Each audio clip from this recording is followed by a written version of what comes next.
we're rolling. How's it going, man? It's going good, man. How have you been? I know it's been a while. It's been a little bit, but not too long. But yeah, it's always a pleasure to see you, bro. Run into each other when we're playing. That's right. Not much else. I want to go back out to the rabbit hole, man. That place is cool.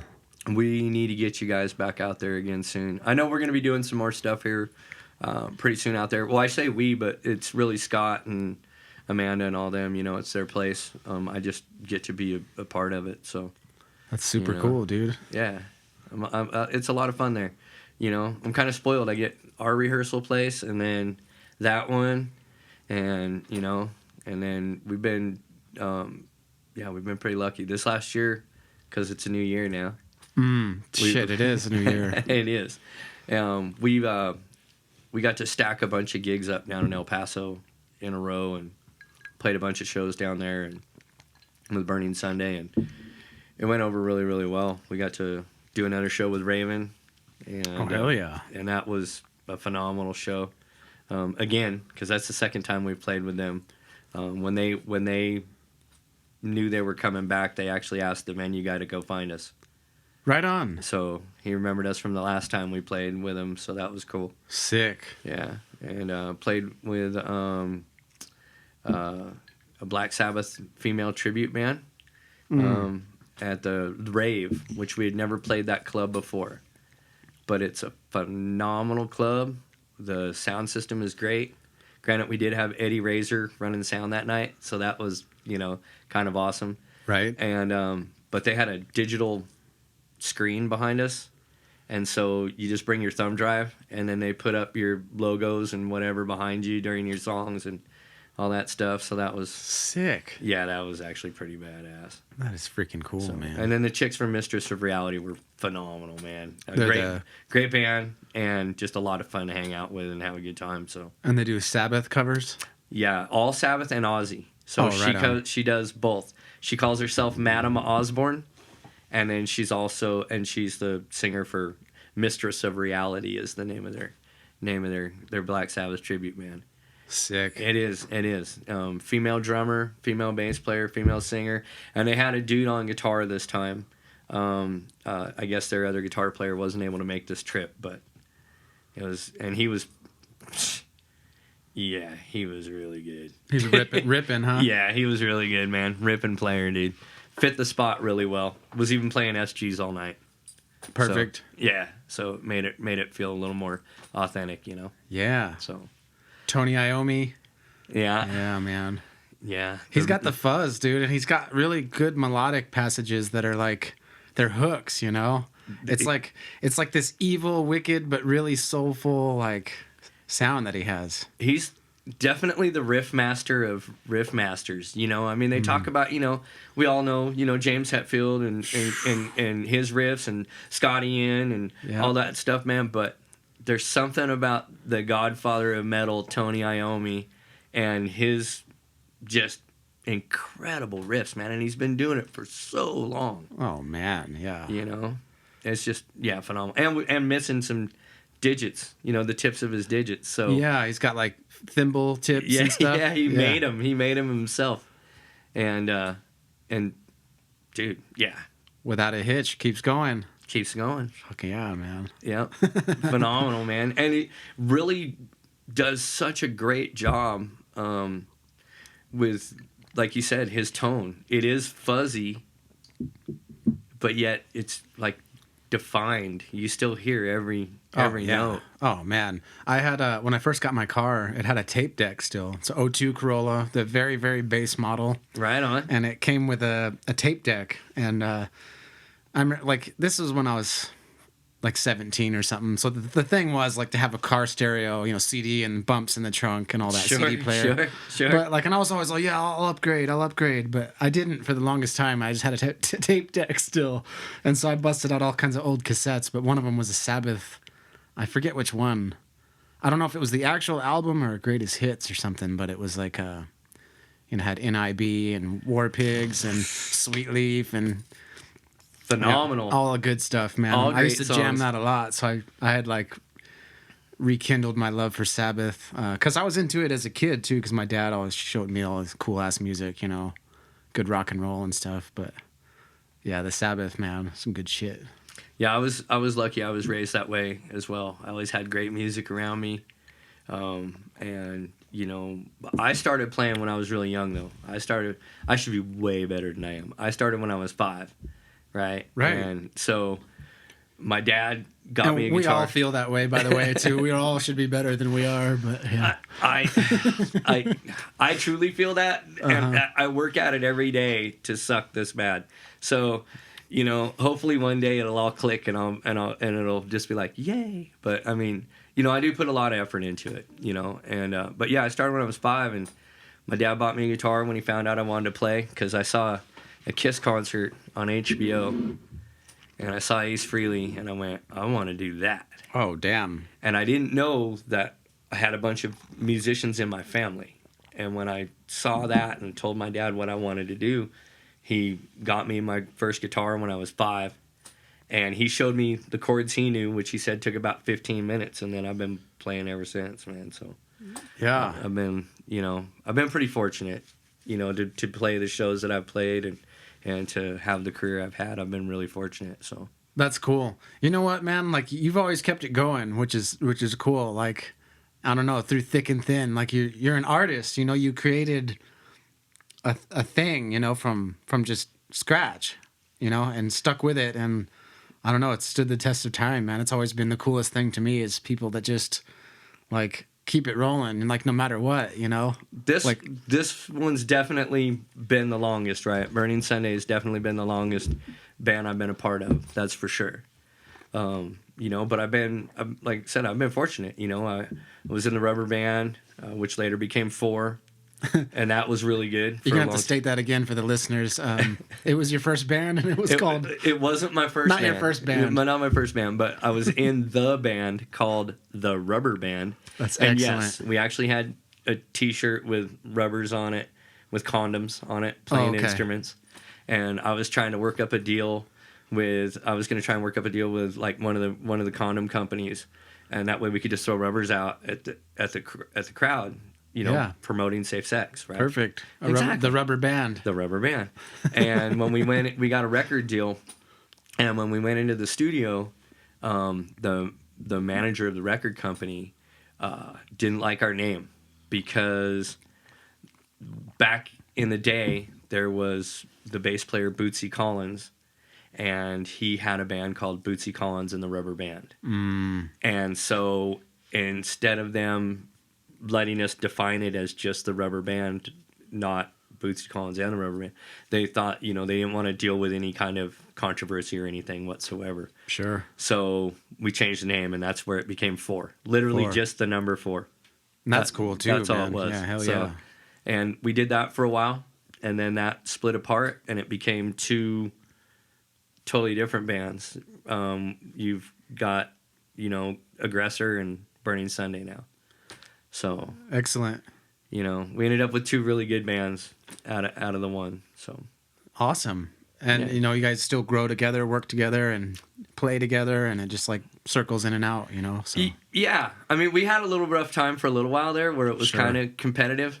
You know, and you know, it was hard to. We had to support each other behind the scenes. We couldn't support each other in public. It felt like, you know. Oh yeah. And but then one day out of nowhere, we ended up both getting booked on the same bill without knowing it. The person putting the show together knew what they were doing, and they booked us on there, and we had both committed already before we got the first flyer. Sure. And then we were like, well, we've already committed, and that was the first time we were all back on the same stage together, and then we've just been slaying it ever since. Just you know, brotherhood and music, bro. Brotherhood and music. You know, doing the festivals like Spring Fling and Harvest Fest together, and you know, the you know, all the other little events that we put on together. It just we keep it as it's a family. You know, we do it as a family.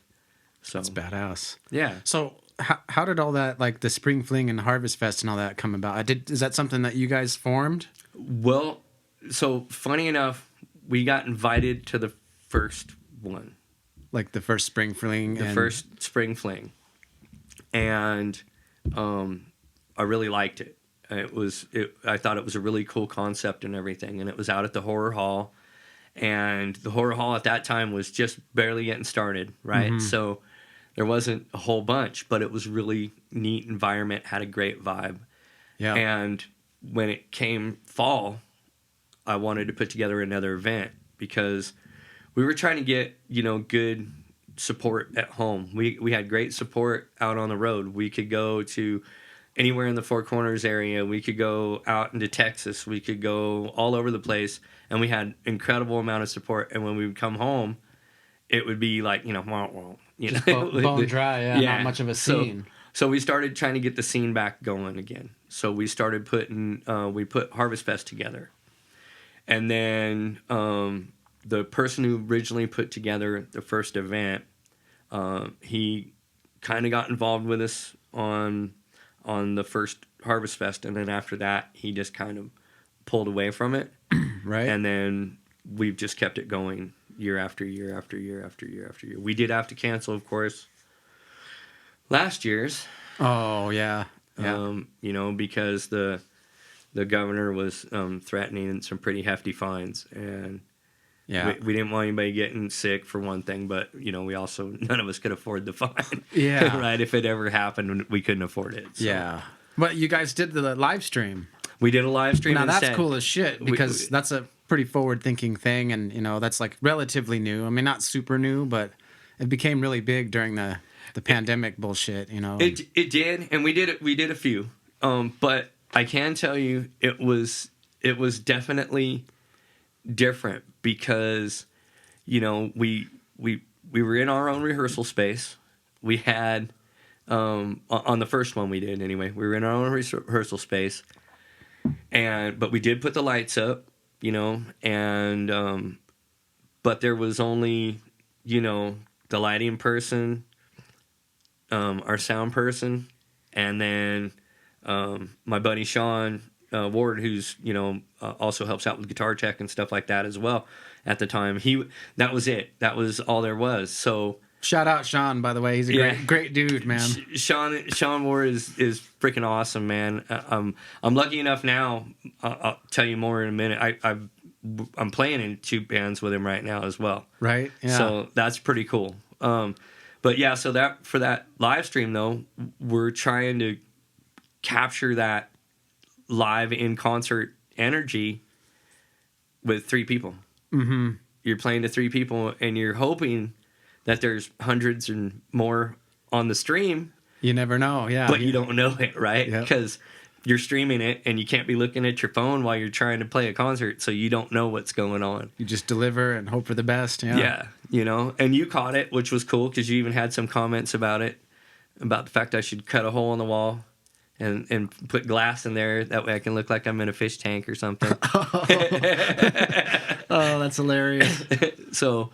and then we did a few more. We moved the idea to the rabbit hole where we had 4 different bands one time that we'd streamed everything. I think it was 4. It might have been 5 bands. I don't know, but we did a few shows like that, and then and we worked our way through the lockdowns. And yeah, and then the doors opened again. Not here. At first, we had to leave and go down to Texas and play down there a bunch. We got to the point down there where we were. It almost felt like that was our local spot by the time we got down there. Mostly El Paso. And in fact, almost every show we did on that run was down in El Paso. It was like we'd go down. We could have just left our gear there and just kept going back and forth, I think. But we played a lot of shows down there, mainly the Rock House and like I said, the Rave. 2 great venues. Mateo at the Rock House has brought that place to a whole new level, man. Excellent. The sound crew is phenomenal that's down there. You got a guy named Hector that does sound down there. Every now and again, Eddie Razor will go in there and run sound as well. They have a house PA and a board and all that. Phenomenal house PA, great lighting, a green room. It's a good place to go. It's a great environment. That's cool. Good crowds, good energy. So that's awesome. Yeah, and it's not that far away. No, it's about 180 miles round trip. But I mean, that's not that bad. No, especially because it's all highway miles, really. You know? Mostly, yeah. Like people living in the cities, man, they'd be spending hours in traffic, and they're not even going that far, but they're hours, you know, a day, like every day, day in and day out. So, like I used to have to drive to Las Cruces to go to school and stuff, and sometimes it would be a little taxing. Sometimes, you know, you're like fuck, I got to drive all the way over there and back or whatever. But at least it's beautiful, like open desert and open skies and great scenery. Yeah. You know, it's not like shithole, like city freeway, 6 lanes of traffic, high stress. You know, it's pretty mellow. You know what's crazy though? For some people, that city living is their thing. That concrete jungle is their thing, man. They like the hustle. They like the bustle. They like the everything just going on around them. You know, so if you can find a rhythm and like plug into it all, I could see that. Yeah, for sure. I've been fortunate. I've been able to adapt. It is fun for a while, man. It's fun for a while, but it can get exhausting, you know. Sometimes. Oh, yeah. I lived in Seattle for a while, and yeah. Contrast is good though, you know. Either one. So if you have too much of the whole small town thing for too long, you'll get stir crazy, and you need to go see some action somewhere else, you know. Just to get like reacclimated to something different, you know, and then come back. It always makes coming back feel better too. It does. Like you feel more relaxed. You're like, yeah, you know, the whole small town thing is not that bad, you know. It's not, and you know, we're not, as we just pointed out, we're not that far away from being able to go out and play venues, right? At one point in time, years and years ago, we used to have like 5 different venues you could play here. That's what I've heard, man. I've heard that there's I've heard that back in the day there was a good scene. There was a really good scene. Now, you know, you got to travel a little bit, you know, but the beauty of that is you can at home, you can get your rehearsals done, you can get your focus going, and then when you go out to those other shows, you get that anxiety of the fact you're traveling to play a show. So you get that excitement. You get that anxiety as well of, okay, we got to get up in front of this crowd. Hopefully there is a crowd. If there's not a crowd, we got to make sure the ones that are there are just blown away, so more will be there next time, you know, and that gives you that extra, for me anyway, it gives me that extra drive to really go up there and just stomp it, you know, whereas I could see if it was something that was just around me all the time, I could see going, oh yeah, so we got a show on Friday. We're playing at so-and-so's again, you know. And mostly the same people. Same people, blah, blah, blah, you know. Oh, yeah. And so after a while, I could see where that could probably get a little stale. And for them, too, right? I mean, especially if you're not, you know, if you're changing it up your set yeah, and stuff. If you're not writing a new album every month, you know, which happens. You'd be surprised how many people join a band like Burning Sunday or something, or an original band, and they join an existing band, and they learn that catalog. And then they're like, so when are we going to write more songs? When are we going to write more songs? And then you have to be like, dude, it's you play these ones and then you start working on new ones. You know, you're not writing new ones every day, you know, and that's how you get the focus to put out hopefully the badass albums, right?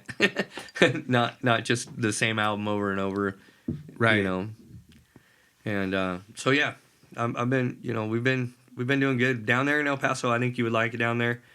For you guys, like with your band that you're in now with Seven Stone, there's a huge scene down there for cover bands and stuff like that. You know, they're also getting a huge scene for tribute bands down there right now.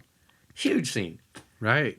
A lot of bigger cities are actually thriving on tribute bands right now. Yeah, I've heard stuff like that. Yeah, man. We just need to kind of get out there, I guess, you know, and branch out. We've been talking about it quite a bit, you know, but it's just a matter of putting in the work to make connections outside of Alamo. Well, we'll get some phone numbers together because I think you guys would do good at some of these other venues down there. I really do. You know, and it's a good thing. I like your guys' group a ton. I really truly do. It's a fun group, man. It's such an eclectic group of dudes. It's cool. You know, I mean, we both play with we both have other, you know, you have your band and then I have, I mean, Nick makes fun of me Nick, my bass player, you know, from Burning Sunday, he makes fun of me. He's like, "Yeah, I'm Bart. I'm in 12 bands, buddy. I'm not actually in 12 bands, but it does feel that way sometimes, right? Because I'm in. Let's see. I'm in Burning Sunday, Project X, and we're working on this other band that we don't actually have a name for right now. That we're working with Tom Fisher, the lead guitar player for Goax Alice. Mm-hmm. Scott Edwards on drums, also from Goax Alice. Sean Ward on bass, and myself on the other guitar, and Tom's on vocals and guitar as well. Very cool. So it's a different approach because now I get to play some guitar. It's not what you would think of when you think of myself or Sean being involved. It's more of it's kind of an Alice in Chains Godsmacky thing in terms of the style of music. It's definitely not. It's not heavy. You know, it's not thrashy. It's good to mix it up though, you know, because that's how you can grow and get out of your not necessarily comfort zone, but just try other things, you know. Yeah, well, for me, it does help get out of the comfort zone because in Burning Sunday, I'm pretty comfortable, right? I've been in that band now for I don't know, 16, I don't know, a lot of years, right? Yep. We started in 06. Yep. So it's been a while, right? Yeah. So it is pretty comfortable, right? And we have had some member changes along the way. As you know, we've had some growth. Right now, we've got a drummer filling in because, you know, Larry, our drummer, his wife she's going through a battle right now, trying to whoop ass on and beat cancer. And so they can't really be around a bunch of people right now with their immune system, you know, being at risk. So we've had different drummers step in over the past year and a half. And right now we got a really good fit. His name is Kevin, and he's fitting in real good. He's putting in the time and the effort. Cool. And he's doing really well. So we're lucky with that. And we are, you know, we will get Larry back. It's just, you know, he's got things he's got to tend to, and we need him to do that. And we are writing new material.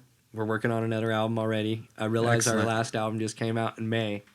And we're already working on another one. But, you know, Larry's behind that 100% and supportive of having Kevin in there, you know, so. Very cool. Yeah. And, dude, this is great coffee, man. I'm glad you like it. It's, like I said, it's a French press. I don't know what brand it is. It's just like Amy got some stuff at Sam's Club, like a bulk bag. A bag of coffee. Yeah. So just coffee. It's just coffee. That's all that matters, man. It's just black coffee. It does the gig. Yeah, man. So I was telling you before we started, and I didn't get to finish because I wander off a lot. I was telling you how I got spoiled for Christmas this year. Yes. So Lady Tanya hooked me up. So she had ordered me something I didn't know, right? And I guess there was a delay on it. And so she was like, "Hey, I know you've been looking at this guitar. Why don't you go ahead and get that for your Christmas present?" And I went, "All right, cool." So I got me a Gus G San Dimas model. It's in like Corvette candy apple red. Thing is freaking phenomenal. And I'm like, "Heck yeah, man, this is awesome." Well, and I got it in the box and I put it behind the Christmas tree and I made myself wait. Yeah, oh yeah. You know, until Christmas when all the grandkids, all the kids, everybody opened up all their presents, and then I got mine. Mm-hmm. So, day after Christmas, we're sitting around watching football. Get a knock at the door. I'm like, well, everybody's here. Who the hell is it? I get up and go to the door, and it's the FedEx guy. He's holding this big box that says EVH on it. And oh, shit. She got me the EVH Iconic, which was the last amplifier that Eddie had any kind of say-so in the design, you know, before he passed away. Well, she didn't think it was going to get here because it had been getting delayed. She had ordered it 6 months ago. And, dude, it's a pretty good amp, man. Sick. I like it. Yeah, the what is it, 100-watt head? It's an 80-watt head. 80-watt head. But it has a quarter-watt button on it. Click, and it drops it down to 20. Yeah. It's a 2-channel amp, and everybody freaked out. Because when they saw the specs on it, everybody was like, boo. Because it only has so many 12AX7s It's only got 2 preamp tubes in it. Yeah. And it's got 4 big, huge 6L6s in it. And an insane amount of really usable gain. It's got a built-in noise gate, built-in reverb, a boost, and this button called burn. You hit it, and it's like a drive pedal almost, but it's not really. It's not like you would think. It's not like a green, like a tube screamer or something. Uh-huh. It's like another gain stage that's added into it. So somehow James Brown, not the awesome entertainer, the amp builder James Brown, who designed the first 5150, yeah, is the one who designed this with Eddie, right? And he knows what he's doing. And nobody should have doubted this amplifier, knowing it was an Eddie amplifier. This thing was not built for clean. It was not built for pristine. It was built for a heavy gain, but very usable gain, right? Oh, yeah. And the clean channel, everybody's complaining about it because it's so dry. You turn the clean channel on, and it is just clean. But if you're using pedals with it for a platform, it's phenomenal, man. It lets the pedals do the job, But when you flip the channel 1 to gain, because channel 1 can be dirty as well. Yeah. Because why have an Eddie Van Halen amp that doesn't have more gain than you need? Sure. You hit it on there, and dude, channel 1 is very usable. You could use it as your main channel in a thrash band. Sick. And then channel 2 is the red zone. It is. It's even more saturated. But it's not all fuzzy. It's not all clippy. It's a really super tight focused amp, dude. Excellent. I looked into it quite a bit when they were announcing it, Yeah. Because I was looking at just different stuff. You know how we are. I know. We're just always looking at different stuff. But I looked into it, man, and I was like, man, that could be a good potential amp to get one of these days for studio or using in a band or whatever. It's got a direct out on it. So it's got an XLR out, which is voiced after the 5150 412 cabinet, right? Excellent. Yeah. So, and it even has a switch on it so that if you are running it direct out, you can turn the power amp off so that you don't have to worry about having a cabinet plugged in while you're in the studio or whatever. Right. It's phenomenal. I'm actually going to do a video on it on Coffee and Guitars with Bartman because there were so many people that were so hating on this amplifier. And I own a 5153 Stealth. I own the last version that Eddie toured with, And yes, that amp is sick. And it's about twice as much money as this one. And it has a little more. It has 3 complete channels, and it's got MIDI controllability, but it doesn't have a noise gate, and it doesn't have reverb, and it doesn't have a direct out, and there's a lot of things that aren't on it that are on this 5150 Iconic, and there's things on the that it has that the Iconic doesn't, but and it's affordable. I mean, it is to get into the ballpark, to get into an Eddie Van Halen amp and it be a real Eddie Van Halen amp, $900. Yeah. That's awesome. It is. That's insanely awesome. It is, because, I mean, a lot of artist-grade material gear is, sometimes way too much for working people. And kids, young people. And that was something I always really respected about Eddie. If you were going to get your first half stack ever, like if you got the Iconic with the matching cabinet. With the magic cabinet, it doesn't have to be your first. Like I said, I used it at rehearsal last night with Burning Sunday, and on fire. Everybody loved it. How do you do switching with it? Do you do a lot of switching? Do you have like a pedal switcher that switches all your shit on one button? So what I have for me is I have a pedal board, and I have a Joyo PXL Live switcher, and then I have all my effects plugged into it. And I don't use a whole bunch of effects. In fact, on my switcher for an entire Burning Sunday night, at the most I'll use is four settings. And to be honest with you, it's very seldom that I use 2 of them. I really use my main rhythm and my main lead channel, and that is it. I do have a clean channel on it, and then I have another one that I call my special channel, and that I'll either have like a harmonizer on it, depending on what songs are in the set. I'll have a harmonizer on it if I did harmonies in the studio, or I'll have, like right now on it is it's funny you're talking about Eddie. It's got Eddie's phase 90 in it right now, and so that's it. And clean, I've got Randall Pink Floyd as my guitar player in my band, and I don't have to worry about nothing. So I don't even do clean channels anymore for Burning Sunday. Randy takes care of all of that. Randy's such a phenomenal guitar player. I don't have to worry about any of that stuff. I get to focus on, as he puts it, I get to focus on being the front man and entertain, and I kick in when it's time for crunchy stuff. Sick. So, Yeah, because for a while I struggled with finding a switcher that would switch your effects pedals, but also the channel on your amp and do all of that. I recently, a while back, got one of those Boss MS3s, and it has some built-in effects. It'll also switch the channel on your amp, and you can use a stomp box or two with it. So that was pretty cool. That is really cool. My Joyo will allow me to use, it has a MIDI as well. So like on my, you talk about how, we chase stuff down. I have a stupid amount of guitars and amps, as everybody knows. And so we'll have to get into that too, by the way. All right. So with it having MIDI control, like if you have an amp like my 5153 Stealth, or my Carbon V3, or my Bias, I can switch channels while doing it.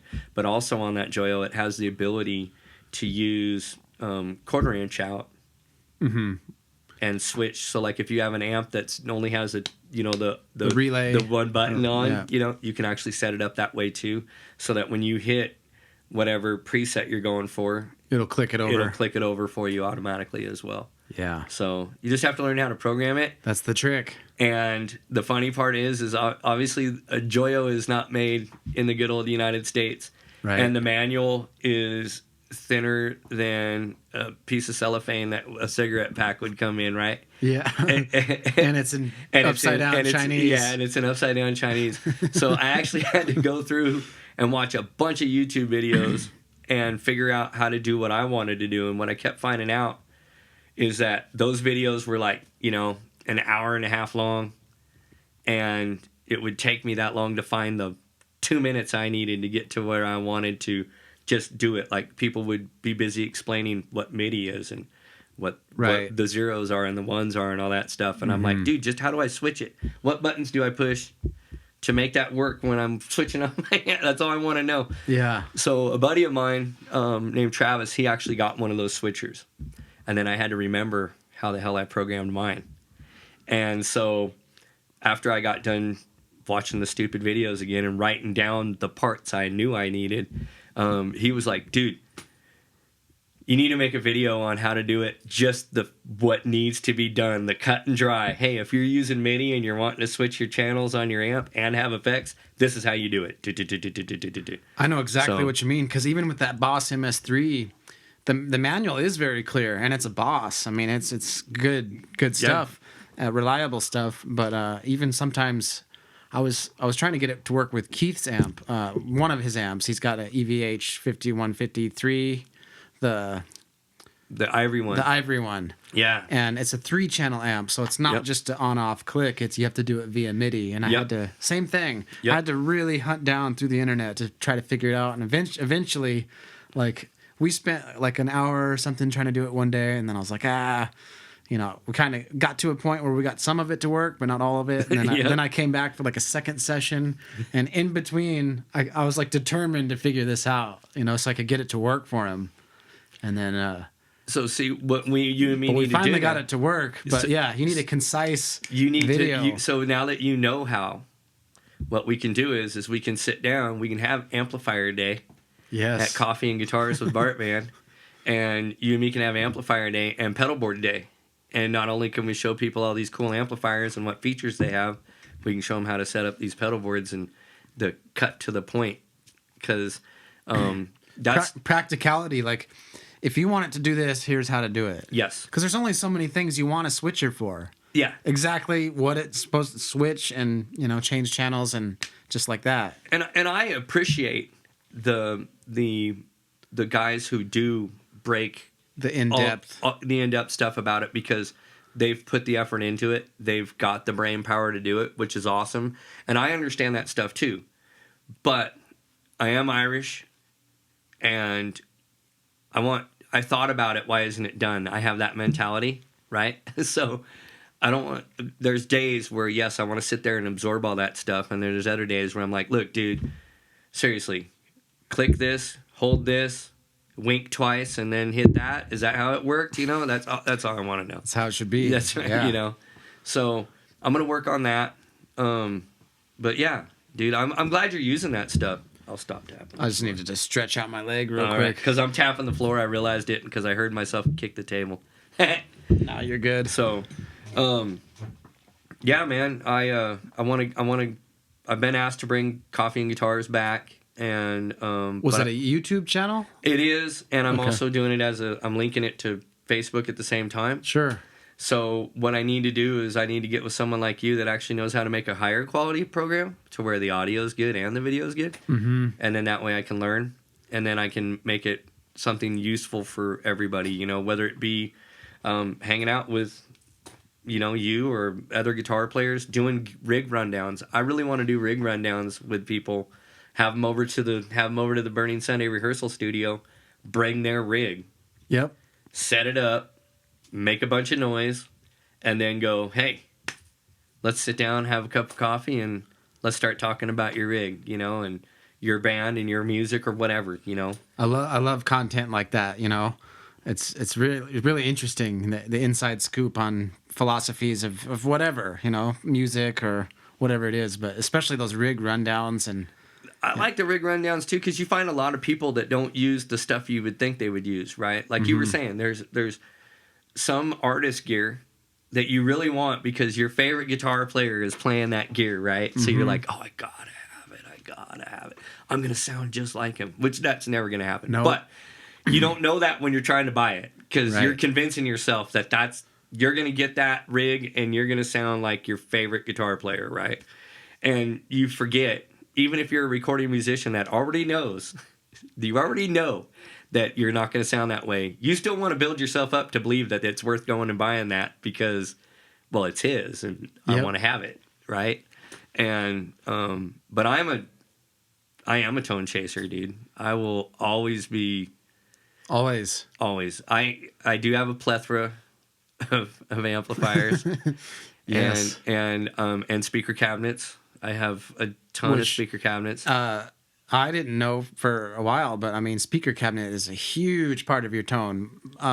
There's like a lot of comparisons now, impulse responses and amp modelers and all that. And, they're like most people, like all these YouTube guitarists, like Ola and Fluff and all those guys. They talk about impulse responses, and it's like, man, they'll do A/B comparisons of like, okay, here's two completely different amps, and they sound pretty close to similar. And then they're like, all right, now here's the same amp, now just with two different speaker cabinets. And it's like vastly different tone. Yeah. So it's like if you're on a budget and you have a studio and you want a variety of tones, they're like suggesting like, get your few good amps that you really like, but really more so invest in some different cabinets, because that's when you're going to get more of a variety of like recording sounds. Exactly. And also I recommend, for the longest time, you always hear, and I've been guilty of it as well, where, you hear, okay, well, this is the speaker to get, right? Like everybody, Celestion Vintage 30. That's the go-to, right? Mm-hmm. Well, not for me, but it's the go-to for a lot of other people. I have a difference about it. For me, I feel that the Vintage 30 isn't tight enough. It's too vintage. It's too flubby, and it breaks. It breaks up too early, which adds a different color to my amp. So you're not hearing my amp, you're hearing my amp plus what the speaker is doing that day, which is great. But the more you beat it up, either the better it's going to sound, or eventually it's going to stop sounding because it's a 30 watt speaker that's getting beat up, right? But a lot of people really like that. Me, I did find a different speaker altogether, and I had every choice I wanted because of these guys. So this deal with Crunch Cabinets, right? Which I am wearing their shirt, which is just purely coincidental. I swear to God. So with them, you know, having a cabinet deal. You were talking about investing in cabinets, right? Yes. I'm pretty fortunate right now, and so is Burning Sunday, right? Our entire backline is Crunch, right? Nick has a custom Crunch cabinet for his bass. Excellent. And it's a 412 bass cabinet running Celestion BN 300s, which are just, they will crack the earth. So we named the cabinet the Fault Line. Nice. Because the first time I heard it, I went, holy shit, this is going to crack the house. So we ended up naming it the Fault Line. And you can actually, every speaker that I have, you can actually get from Crunch Cabinets. And they're doing a bunch of stuff now. They're doing cables, pedals, starting to go into amplifiers now too, which I'm excited about that because excellent. I'm going to be getting my hands on one. I think I was confused in the beginning when I first started seeing you with Crunch stuff. I think I was confused with Crank. Yeah, at first. So Crunch is relatively new. Crunch is very new. It's been around. This is going on year 2 right now, or almost 3. So total. It looks cool though. Like I saw the photo you posted recently of I think it's a 212 or something. I have a 212. Yeah, I that one's not mine. That's just another one that if you look at it and you see what it's loaded with, and then you compare it to other brands out there, Mike out there at Crunch, he's killing it. He's like half the price of those guys. Like my cabinet is a one-off custom cabinet, right? The paint job I did, but the cabinet itself, I had it loaded with EVH speakers because I could. So I got Celestion EVH 12s, and I got those because I like how tight they are. Sure. And how focused, and they're so full, but there's no in them whatsoever. No matter how hard I hit them. What kind of wood do you know? Is it like the MDF or birch or my whatever? cabinets are made of birch, but you can have them made of anything you want. And the difference between the Crunch cabinets and your Mesa Boogie cabinets and your Orange cabinets and your Marshall cabinets and all that stuff is these are made to order, and they're not stamped out. They're literally cut and wrapped in his garage. Excellent. That's cool. In California. So they're 100% USA made. They're not farmed out to somebody who's getting paid 12 cents an hour or whatever to make your cabinet. These guys, this is, handmade for you, your spec. If you want an X pattern cabinet, tell me what you want. I'll get it for you. Sick. A cabinet like mine would run about $1,100, and it's all USA made though, right? Mm-hmm. And Randy, he's running through one that is loaded through vintage 30s. He really likes the vintage 30 thing. That's his thing. That's what makes him feel comfortable. Sure. And he sounds good with it. So, and we blend it, right? Because you want to have those different flavors when you're live and in the studio. Oh yeah, totally. To make it bigger. Yeah. Right? If everybody's playing the same gear in the same cabinet, it starts to just meld together and it's not as big. It doesn't fill the gaps like the sound waves, like you want to fill the gaps with the different textures and yeah. See, that's a way better way of explaining and it. yeah, the frequency range too. Like when you got a flat EQ, and everyone's got their space. It's like certain cabinets, speakers, guitars, pickups, all that has a different frequency range. And you're filling up different sections of that sonic spectrum. Yeah, you gotta find a way to do it. But you do want to have whatever's behind you make you the most confident that you can be, so you jump up being the most badass dude you're going to be that day. You want to be inspired to play better than anybody else, right? Whether you're on stage or you're in the studio. So you want to. That's where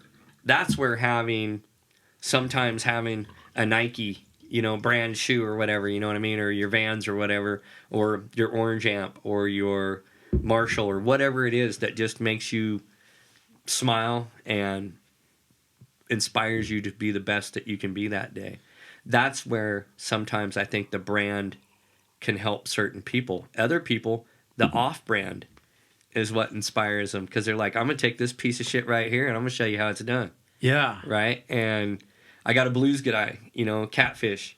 Oh, he yeah. plays some really obscure stuff that's like from the 20s. He's badass. And he's so phenomenal. And he gets badass. up there, and some of the stuff is definitely, you can tell, hard to work with and a work in progress.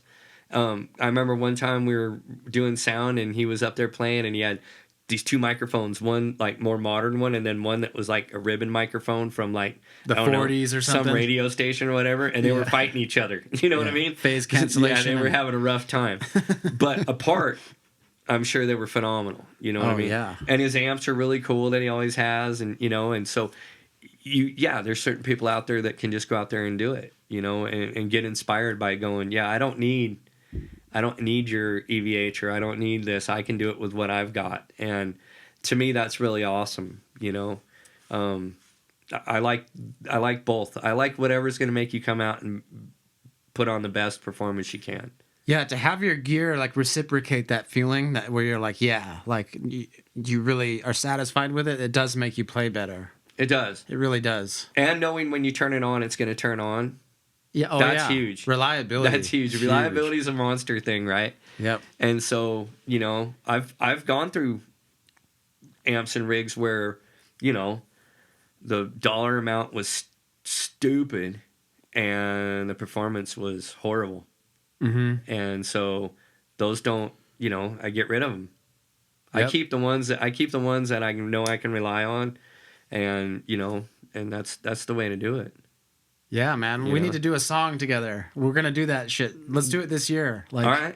Because, it'll just get away from us if we don't, Yeah, we should. We should definitely do it. And, you've got your cool studio here. I've got mine as well. Yep. And we've got plenty of gear.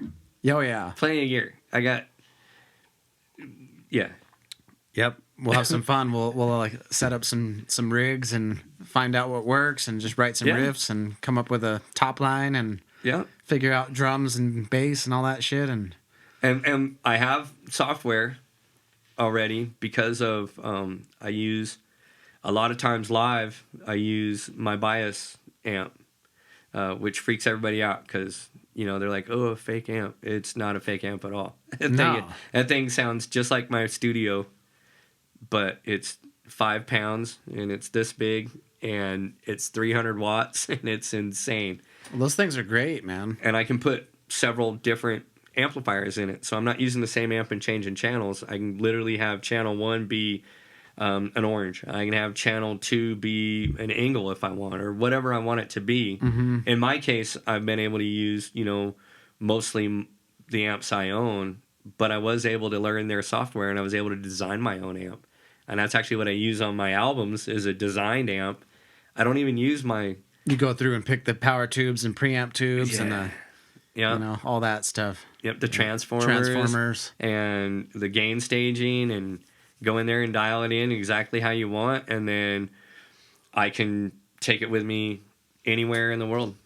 I can even have it waiting for me in software land. I can go to somebody's studio in Tennessee and just show up with my guitar and my wah pedal. I gotta have my wah pedal.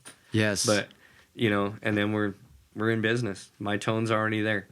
That's sick. So back to the Crunch. You guys have they're sponsoring you or some endorsement? Yeah, we have an endorsement deal with them, and it's pretty cool because Mike and Curtis, they've reached out for true working musicians. They're not worried about the big wig guys or nothing like that. Although we do have some. Guitar player for Armored Saint is also playing these cabinets as well, and so Bruce Kulick from Kiss, he's actually got one of our cabinets as well. No way. Yeah, so we do have a couple big wigs on there. I'd like to get a 212. I can definitely make that happen. I would definitely like to do, because with Seven Stone, I'm using a Marshall that they have over there. Just it's a 412, really nice Marshall cabinet. I'm using the Hughes and Kettner core blade. Great amp. Through that, and it sounds great. But I want to get a 212 and build like an isolation box, and build, I don't know, just like, have you ever heard of the Box of Doom? Yes, I have. Something along those lines. Yeah. But I want to just put like a 212 in a box and like, mess around with some tones and whatever and use it for the studio and stuff. That's an excellent idea. The advantage of, using an ISO box when you're, whether it be live or in the studio, is that, you can you can rumble the thing and it's not pissing off everybody else in the band or pissing off the neighbors or whatever, right? Yeah, like in Seven Stone, we put those little baffles over the amps, and what it really helps you do is you can boost the guitars in the mix more. You have more control in the mix. Yep. And also like the balance is good. So if you're watching the band, if you're on one side of the stage, you're not getting only the one guitar player. Yeah. Because you'll take someone's head off real quick. If you have a cabinet just blaring away, Yeah. which is part of the fun, kind of, but it is kind of cool if you want more control, like if the mix engineer, if you want more of a clean, kind of articulate, like high resolution sound, it's kind of cool to have those isolation cabinets. I have never met a true sound person that never said, I really wish you didn't have any speaker cabinets on stage. They all wish that, because then they have control of everything coming out of the mains and going into your monitors, whether you've got in-ears like I do or like you guys do as well, and or whether you got wedge monitors or whatever,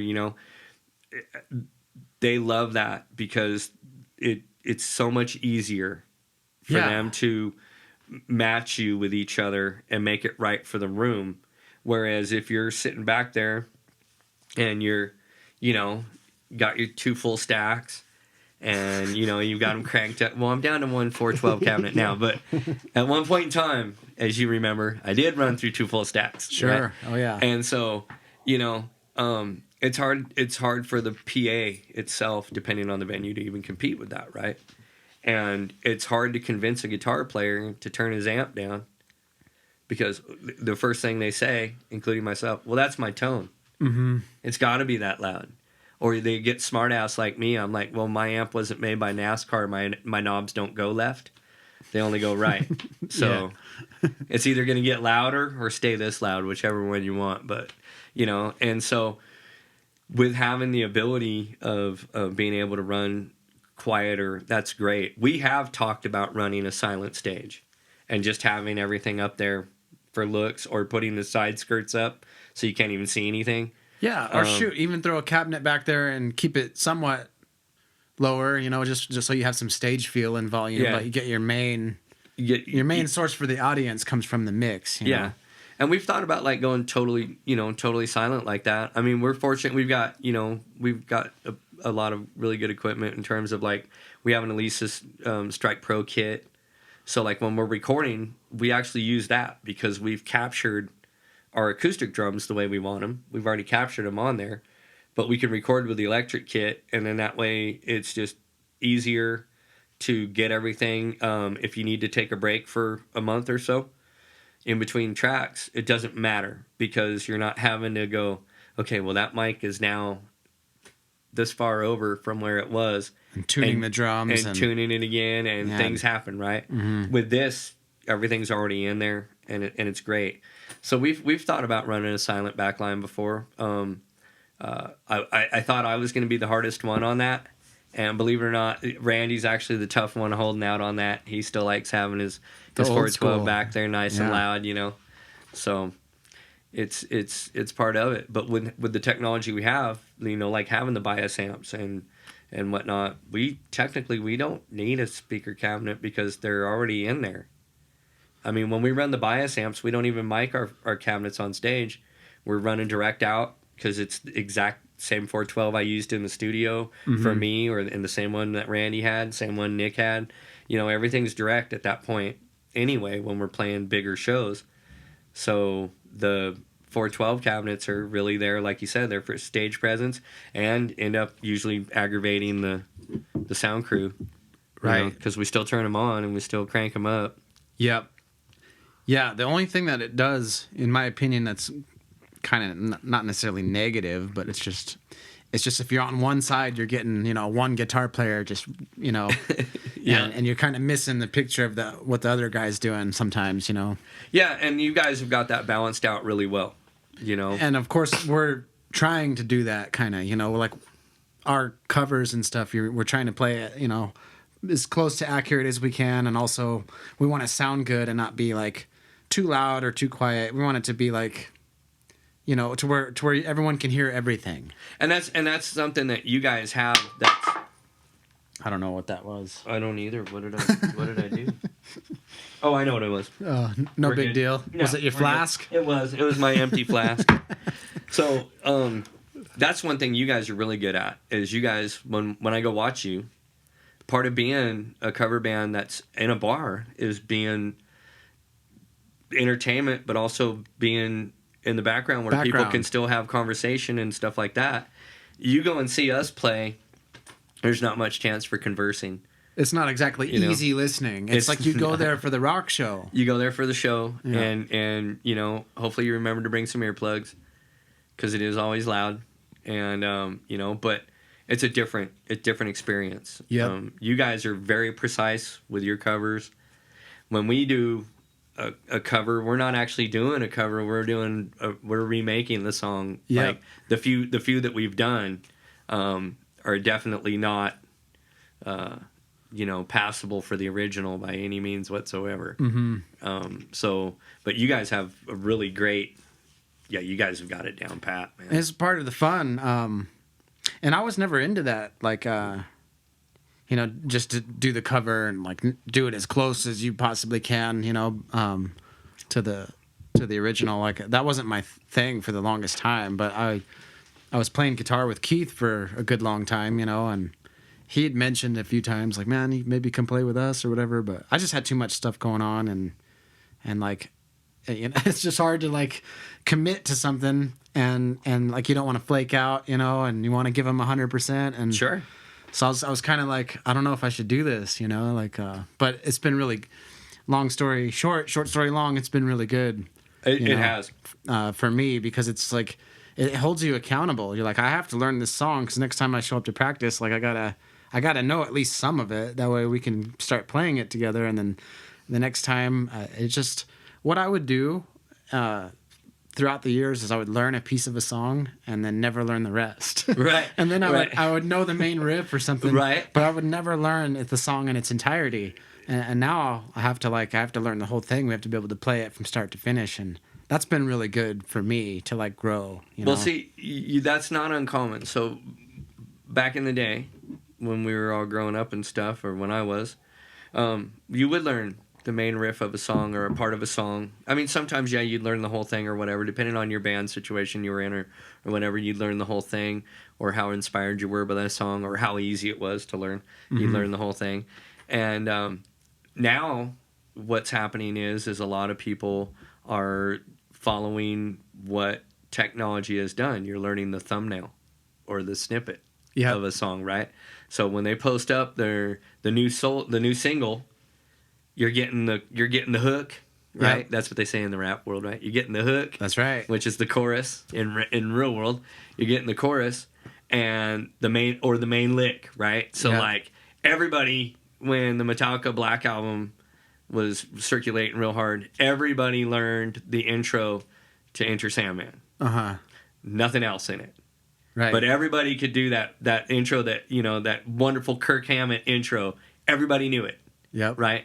And then you'd be like, yeah, come on, let's get to the chorus. And that was like one of the few songs that nobody even bothered to learn the chorus on, because all they knew was the very beginning of it, right? Mm-hmm. And so, yeah, I understand where you are with that. I've done it too, though. I'm guilty of it. I know a bunch of songs where I only know the main riff of it or whatever, Yep. And I've got a couple other friends of mine that I've played with before that literally they know, like, you get all excited because all of a sudden you're like in a break or whatever, right? Everybody's having their smoke break or whiskey break or whatever, and all of a sudden you hear hear him pop off with a cover tune, you know, and you're like, oh hell yeah, man, and you're like hearing the beginning of a Motley Crue song or whatever, you know, and then all of a sudden they stop, and you're like, well, no one told you to stop. What's going on? Oh, that's all I know of it. Yeah. Well, damn it, you know. Yeah. Come on, man, learn all of it.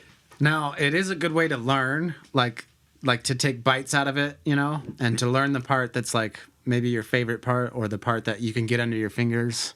Learn that first.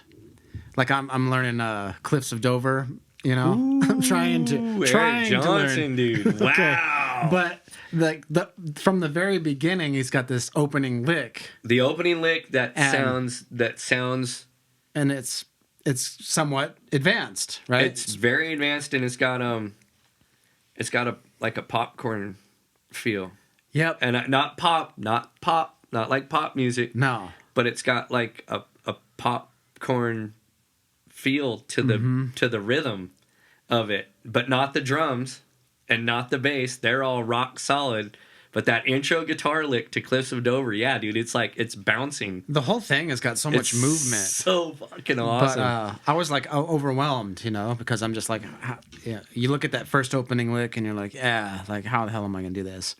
But I'm just learning the main motif first, like the chorus and the verse, and I'm like, okay, if I can get those, it gives you motivation to learn the rest. Sure. Instead of just trying the opening lick. Like, you don't have to start A to Z, you know? Like, I'm jumping in, like, in the middle, kind of. Right. Take a bite out of getting it. familiar, getting the flow of it. And that should, you're right. I think that should probably help Hopefully get that intro part. See my way through it eventually. Which let's face it, any guitar player, whether they're a Trivium fan or a Shadows Fall fan or a black death metal fan or whatever, you hear the lick to Cliffs of Dover, the very intro lick, you know what it is. If you're a guitar player, you know what it is. That's just like when you hear that wow down down down, and you go, "Yep, Steve Vai, for the love of God." Yep. And then you go, "Yep, I can't play that. I can play that part of it." I know a very few. Love of God, that's the one for me. I learned a handful of the 20 handfuls of parts there are in that song. I learned a few of them. It's a monster of a song too, right? Like 7 minutes or something, and it's all guitar lead, the whole thing. Yeah, it's why I still feel not just that song, but it's why I actually say, you know, when it comes to guitar, Vai is God. There's nothing that guy can't play, and there's so much that none of us can play that he can play, you know. But if he was to join our band, I have this weird, stupid feeling that if he joined Burning Sunday on Monday, by Friday he'd go, "Cool, I learned all 100 songs. What do you got? What's next?" Oh yeah, you know. So I mean, he's just, you know, just so phenomenal, man. What a great, you know, that is the guitar god for me. He's not why I play guitar, but he's the guy. If you had to name like maybe top five right now. I mean, it comes and goes. Like, this list always is fluctuating, you know. But what's at the front of your, like, inspiration, like, lately?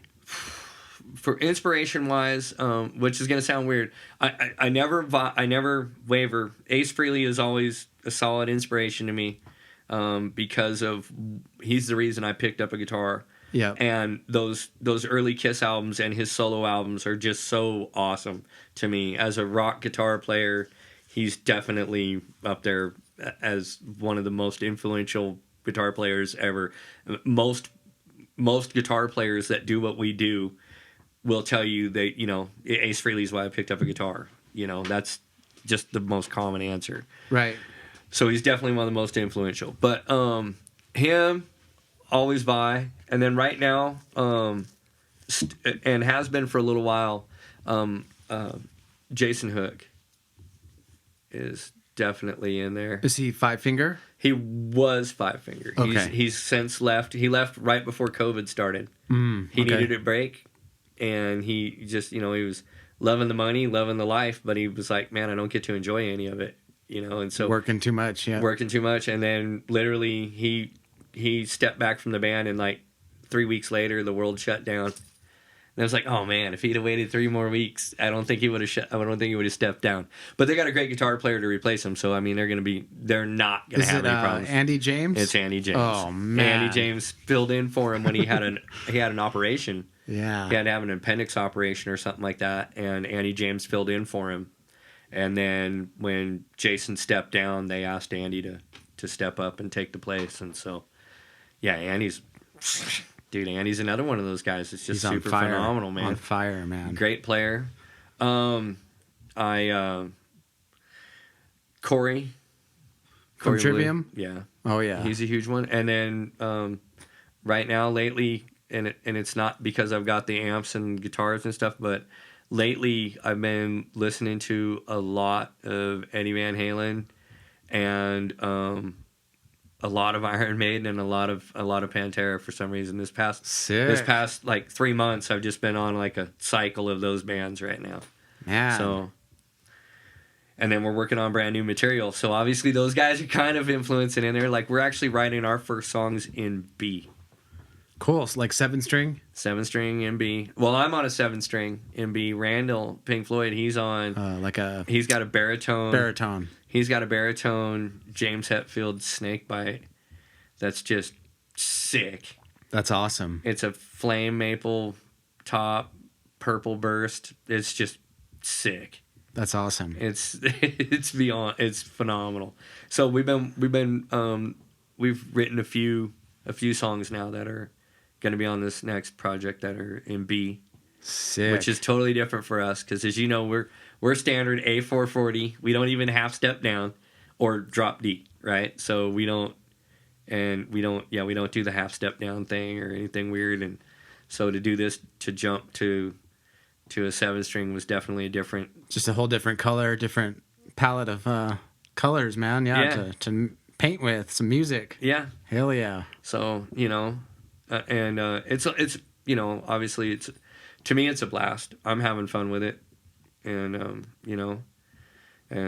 don't think you'll ever see Burning Sunday put out an entire album in B. I don't think that's gonna happen. Yeah. Because I'll still always be a fan of standard tuning. I'm a classic thrash guy. So. And it's cool to exploit that too because like a lot of bands. They've tried to go so hard and so low and play so fast and push it to the extremes, which is cool. But like, I don't know. I like limitations too, if you're like, sometimes it's cool to have just limited parameters and like, what can you do within this space, and it's like, if you can still be innovative in traditional guitar land, like, I mean, it goes on forever. There's no end to it. But it is, and I mean, it's cool to just like still push metal or aggressive music in standard tuning. Yeah, I mean, I take that from rather than just relying on like, oh, let's tune as low as we can and play as fast as we can. Like. And I take that from some of my more influential thrash metal bands. Like and I guess classic thrash or whatever. Whether it be Anthrax. They're in standard. Metallica 99% of the times in standard. Megadeth is always in standard. Mm-hmm. And Iced Earth, they're half step down. I need to get back into the Iced Earth, man. A lot of people are a little mad at John for doing his little stunt there at the Capitol, but music wise, I try to separate people's art from their personal, right? So like, I don't care what your job is, and I don't care what your view is on the COVID shot or your political view. That's your right to have that view, but that doesn't mean to me, like, Ted Nugent, right? He's very outspoken. He's got a crazy attitude. Always in the press talking about, how much he dislikes this party or dislikes that or whatever, blah, blah, blah. Mm-hmm. That part gives me a big headache. But it's his right to do that. Sure. But I'll put on Cat Scratch Fever or Stranglehold or Little Miss Dangerous or any of that stuff any day of the week, man. And I don't care how many other people are upset with me that I'm listening to that that guy's music. I'm supporting him. I'm supporting his music. I don't care about his political views. Sure. I mean, I really cares? don't care. Yeah. I don't even care if they agreed with mine. That's not why I would like his music. I like his music because of his musicianship, Yep. And so I'm the same way with Iced Earth. I'm disappointed that, he went out and did his thing, and, he's state's evidence now. He's kind of turned. Shit, But- I didn't know any of it, but Yeah, but I'll listen to every Iced Earth album, man, over and over and over and over and over again, dude. Just incredible. incredible. Yes. Yeah, man. And I've got a good one. Now I got to brag. Before we talk about some of these projects I'm in, I got to talk about one that's really cool, man. So Yeah, let's get into it. we were talking about how some brand name gear is just out of reach, right? Sure. That's something I got to say about Eddie. When he put his brand out, I thought was really cool because you can get your hands on an Eddie Van Halen guitar and, not have to pay $2,000 or $3,000. You can, but even his import ones, man, he made sure that the quality control on those things was just top notch to the point where he was sneaky. He would order them and have them sent to a friend's house so that no one knew they were being sent to Eddie. So that way he knew they were basically... Oh, he's like secret shopping for his own brand. For his own brand.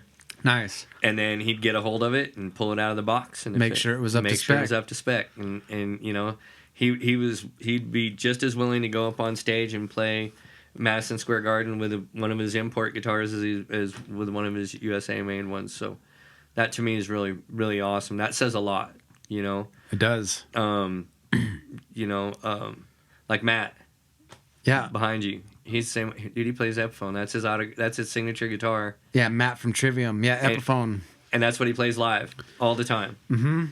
He has a bunch of Gibsons and a bunch of really expensive guitars as well. Yep. But He wanted his fans to be able to get one. yeah, Not every kid, a 16-year-old Trivium fan kid can't, spend $3,500 on or whatever, $4,000 on a Gibson or $5,000. it gets more. It gets like more. your average Les Paul custom, like the ones he plays, are like $5,400. Yeah, and that's insane. for an off the shelf one. That's not for one that was built, name specific. That's on off the shelf, and even then, that's at a discount place, right? That's like going through a Sweetwater or a Musician's Friend or whatever. Not like a brick and mortar music shop. No, they can get stupid.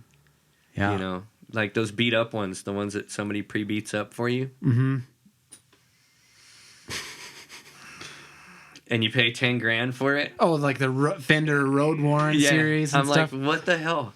Yeah. It was funny because the first time we saw one of those, we were out on tour actually, and John Wayne was like, dude, you should just sell your guitars. And you can say, these are really road worn because that's really happened. Really I happened. didn't just sit there in my garage and beat it up on purpose. You know?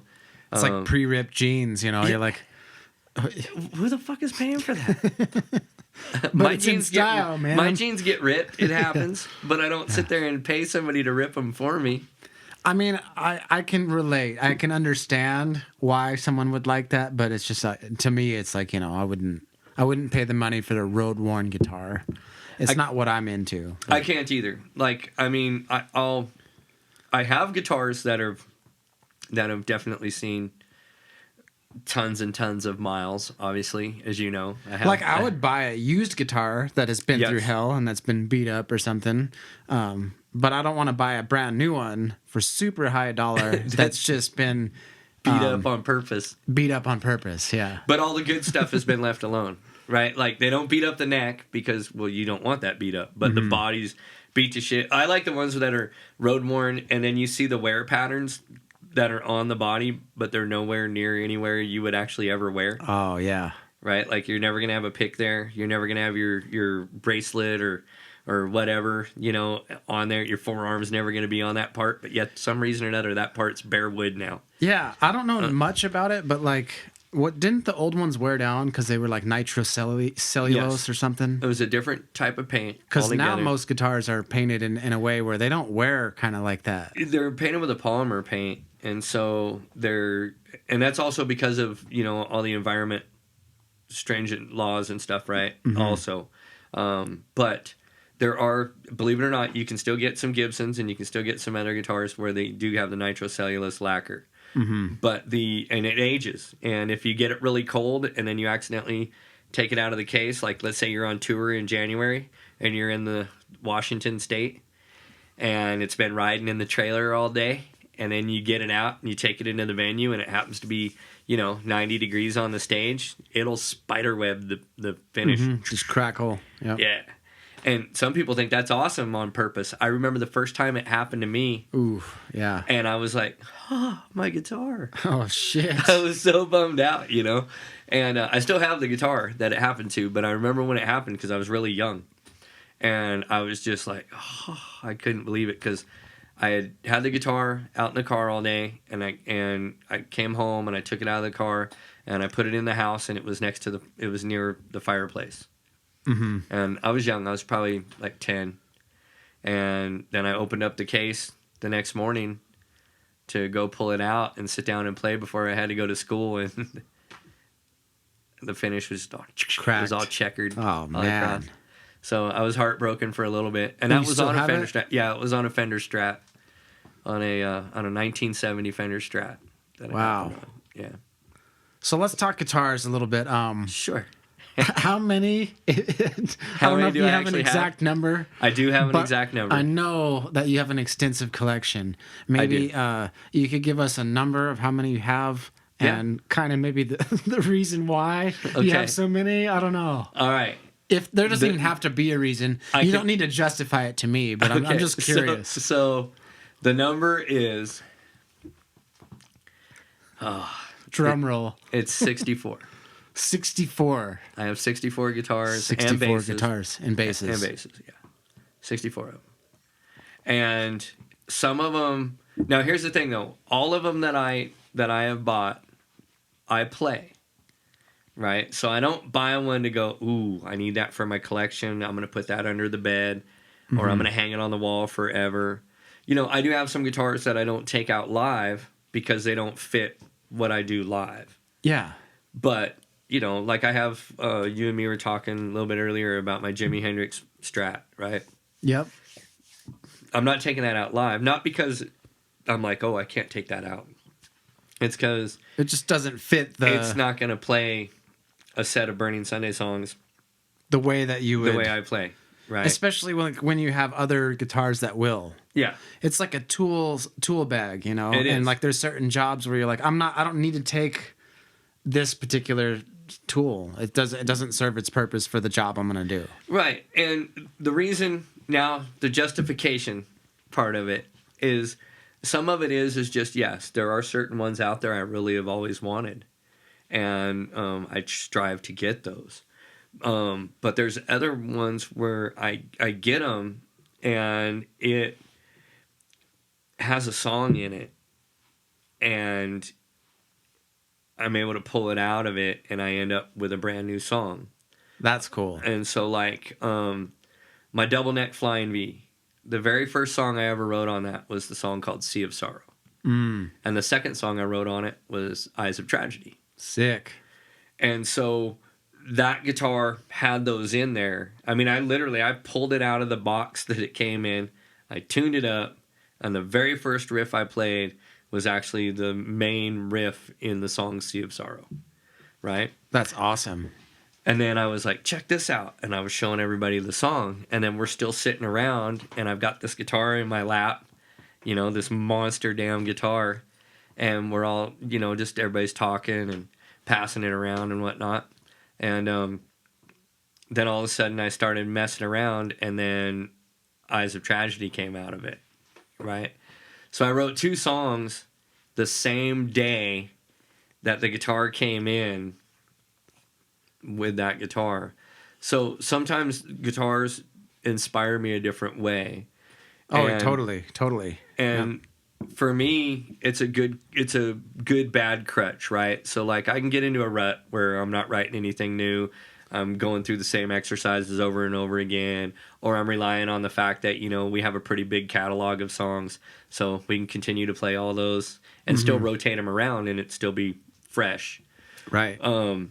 But I can sit down with a guitar and all of a sudden be inspired a different way. And sometimes a brand new guitar will do that to me. But then again, sometimes a brand new wah pedal will do that to me too, because I have an extensive collection of wah pedals as well. Yes. What's your go-to wah lately? My go-to wah is still my Ibanez Weeping Demon.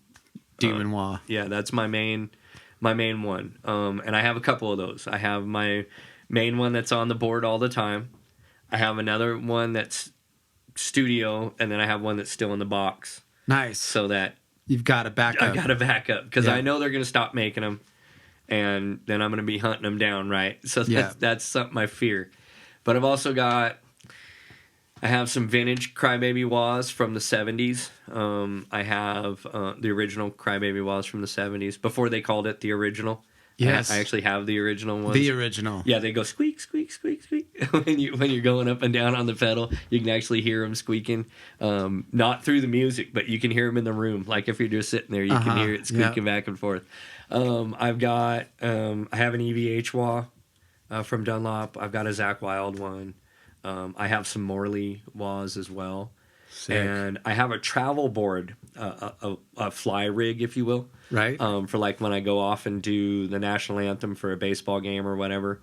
And on that one, I have a Dunlop mini wah, Jimi Hendrix wah. There's something cool about those mini pedals. There is. I look like I have huge feet. Anything with a small footprint, like even those like little drum sets, like those little like club, like jazz, like mini. I've always been drawn to those. Yeah. I don't know why I'm so attracted to those, but there's just something cool about like a minimal setup and just having the very basics and just exploiting that. And just like, again, it goes back to that, like having limitations, like, and you're just like, here's all you have, like kick, snare, hi-hat, and like a crash cymbal. And that's it. Like, and you know you're a real drummer. Like, I'm not a real drummer, but like those drummers who could do like the kick, hi-hat, and snare, and they can just do so much with it. You know? Yeah. And it's just like, it's so cool to see people push the limits of like minimal gear. You know? I agree. I'm a big fan of some of the jazz drummers out there, which is where I get inspired by, watching some of these metal drummers that are not true metal drummers, right? Mm-hmm. They make it different because let's say if you're in a fast part, right? You're chugging, the go-to drummer thing, double kick, right? Mm-hmm. But you get a guy back there who's a classically trained percussionist or something, and they're like, no, check this out. Check this fill out I can do in here, or watch the cymbal work I can do. And you're like, yeah, but where's the double kick? And then you start playing along with it, and you're like, fuck the double kick. This is badass right here. Yeah. You know? Different feel, different grooves. Yep. So drumming's a whole different thing, man. Yeah. Damn. It's so cool. No, Holy I can't. I can tell you the drawback to the plethora of guitars that I have. Yes. Gigging. Going out for gigs. Deciding which ones I'm going to take. Deciding which ones I'm going to take.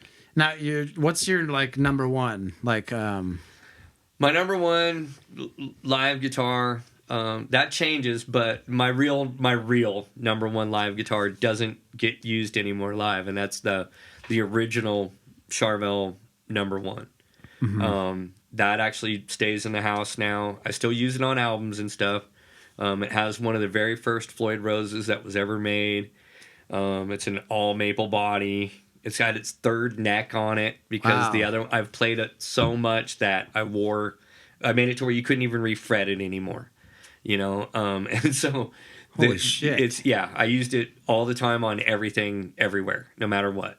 And so that stays in the house now. But most of the time, my number ones are my custom Randy Rhoads guitars that I have. And I have 4 of those. And I take 2 that are in standard and 2 that are in drop D. And then because I like it so much, and I was telling you about we're doing stuff in B, so I got a 7-string Rhodes as well.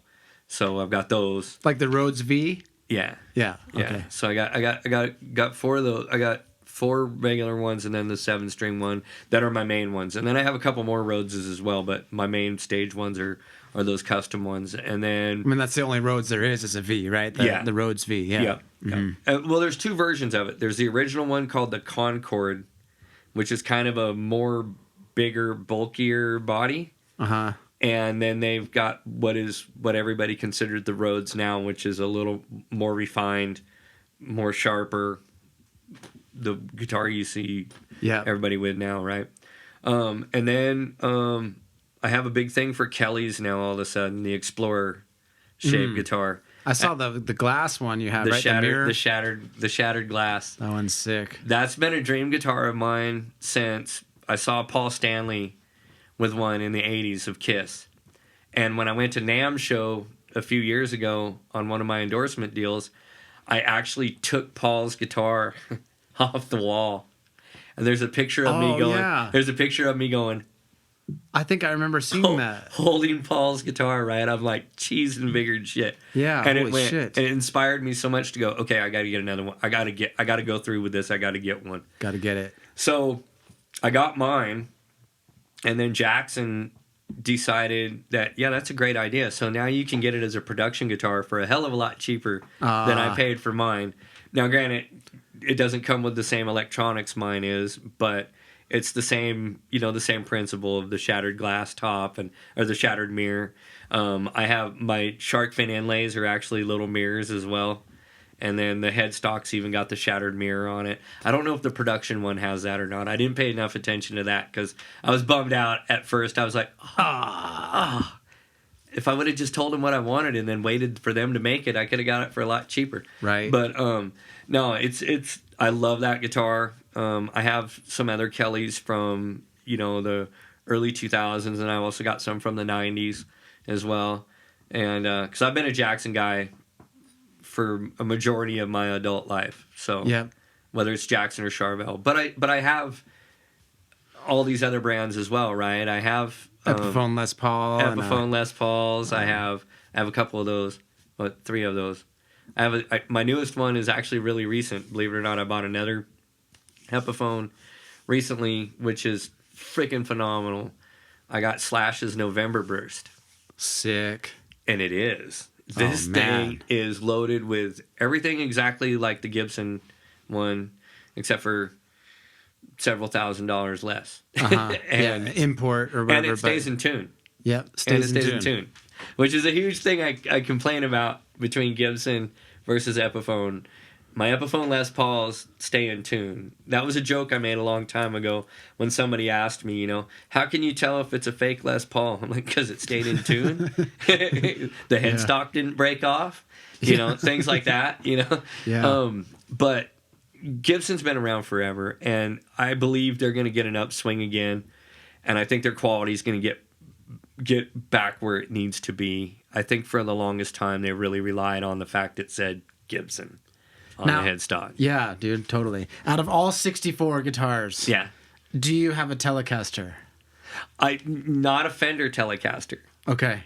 I have a Jackson Telecaster. Because I remember my friend had a Tele a long time ago, and it was all right. But to me, I just looked at it like it was kind of like a piece of furniture or something. Like I wasn't attracted to it. And then I got into metal and stuff, and I was like, those guitars are so not metal. And I wasn't not attracted to Teles.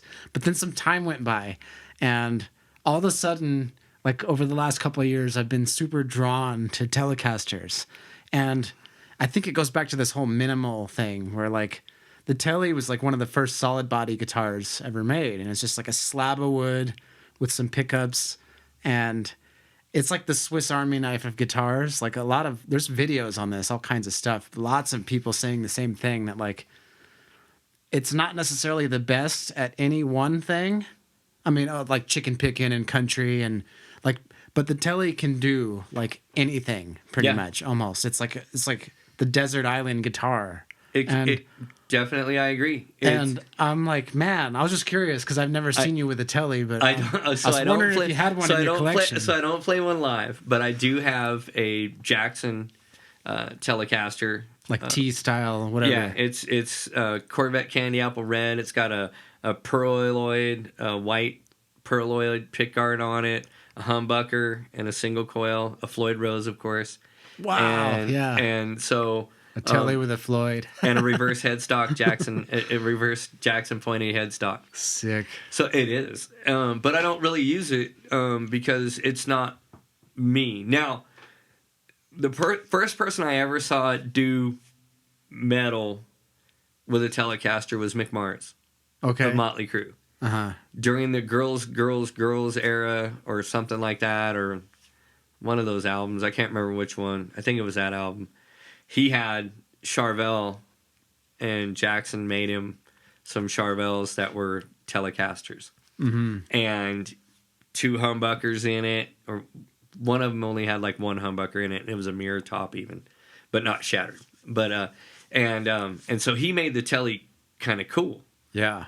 And then John 5.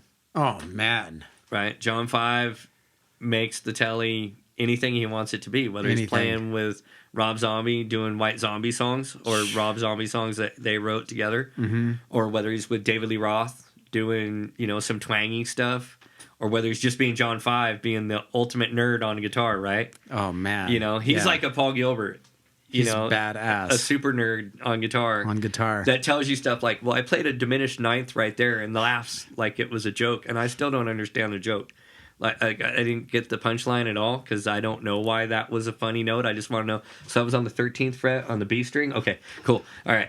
Yeah. So I don't nerd out quite as much as they do. But yeah, there are some guys, and then now you've got a bunch of the gent players, Jim Root. He's from got Slipknot. some cool Fenders, like a Jazzmaster and a Tele. He's got a Jazzmaster and a Tele and a Strat now. And now he's going to be jumping ship, and they're actually making him some Jacksons as well. Sick. Yeah. Are they under the same? Or Charvel.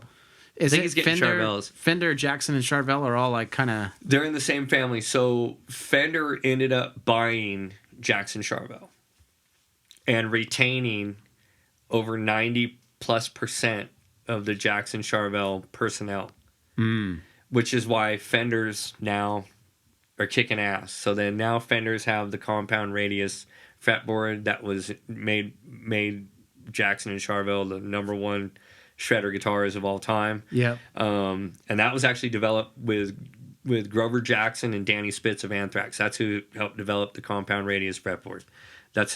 I am nerdy on some things. And then you've got, and that's another thing, Fender Corp also is who Eddie Van Halen went to after he left Peavey and Music Man. He went from Peavey to Music Man, and then to EVH, his own brand. But Fender Corporation is who makes those, and it's actually the guys in the Jackson shop that are making all those badass guitars, and then the Fender shop making those badass amplifiers that we all seem to really like now. Nice. So yeah, the Tele though is come a long way. You've got people that are playing gent music with them. You got some players that have some signature deals with Charvel that are putting out Teles again, but they're heavy metal Teles. Humbuckers they're not, and stuff. Yeah, humbuckers. They're not the traditional Teles that you would see, but yeah, that body shape is definitely making a statement again. Man, yeah, there's something special about it too. Even like the not metal ones, like just the regular single coil ashtray bridge. Yeah, got the ashtray bridge, lipstick neck pickup, and man, they're badass. I have a little Squire Affinity Tele. I keep it at the school, and the kids can mess with it and stuff. And I always have like at least one or two kids that are guitar player kids that mess around with it and stuff. So that's cool. I gotta tell you, but I want to get a Fender. Fender Tele. I'm gonna get one because it's just like, I don't know why, but I went from being like I'm not interested in that guitar at all to being like, I think it's one of the most special guitars ever. And you know what the thing is that's what makes having so many different flavors of guitars so awesome, which is why my collection is so insane. Now, granted, my collection does have a lot of few things in common, right? Like a majority of my guitars have one humbucker, one volume knob, and a Floyd Rose, right? And almost every one of my humbuckers is an EMG 81. That's my favorite pickup for live performances, no matter what. That's my favorite go-to thing for what I do. It's just your workhorse. It works. And I've got 4 guitars up there. Like if I've got my 4 Randy Rhoads guitars up there with that EMG in there, if I'm switching the guitar out, the sound people don't have to chase it down because it sounds the same no matter what, or really damn close. Right. But if it was passive pickups, I could have 4 of the exact same guitar, and every one of them is going to sound a little different because a passive pickup really picks up on the wood and the body itself, you know. And so yeah, I'm an EMG guy. I have been. I do have some guitars that are loaded with Seymour Duncan Blackouts as well, and they make a great pickup. One of my newest Jacksons is loaded with Fishmans. Yep.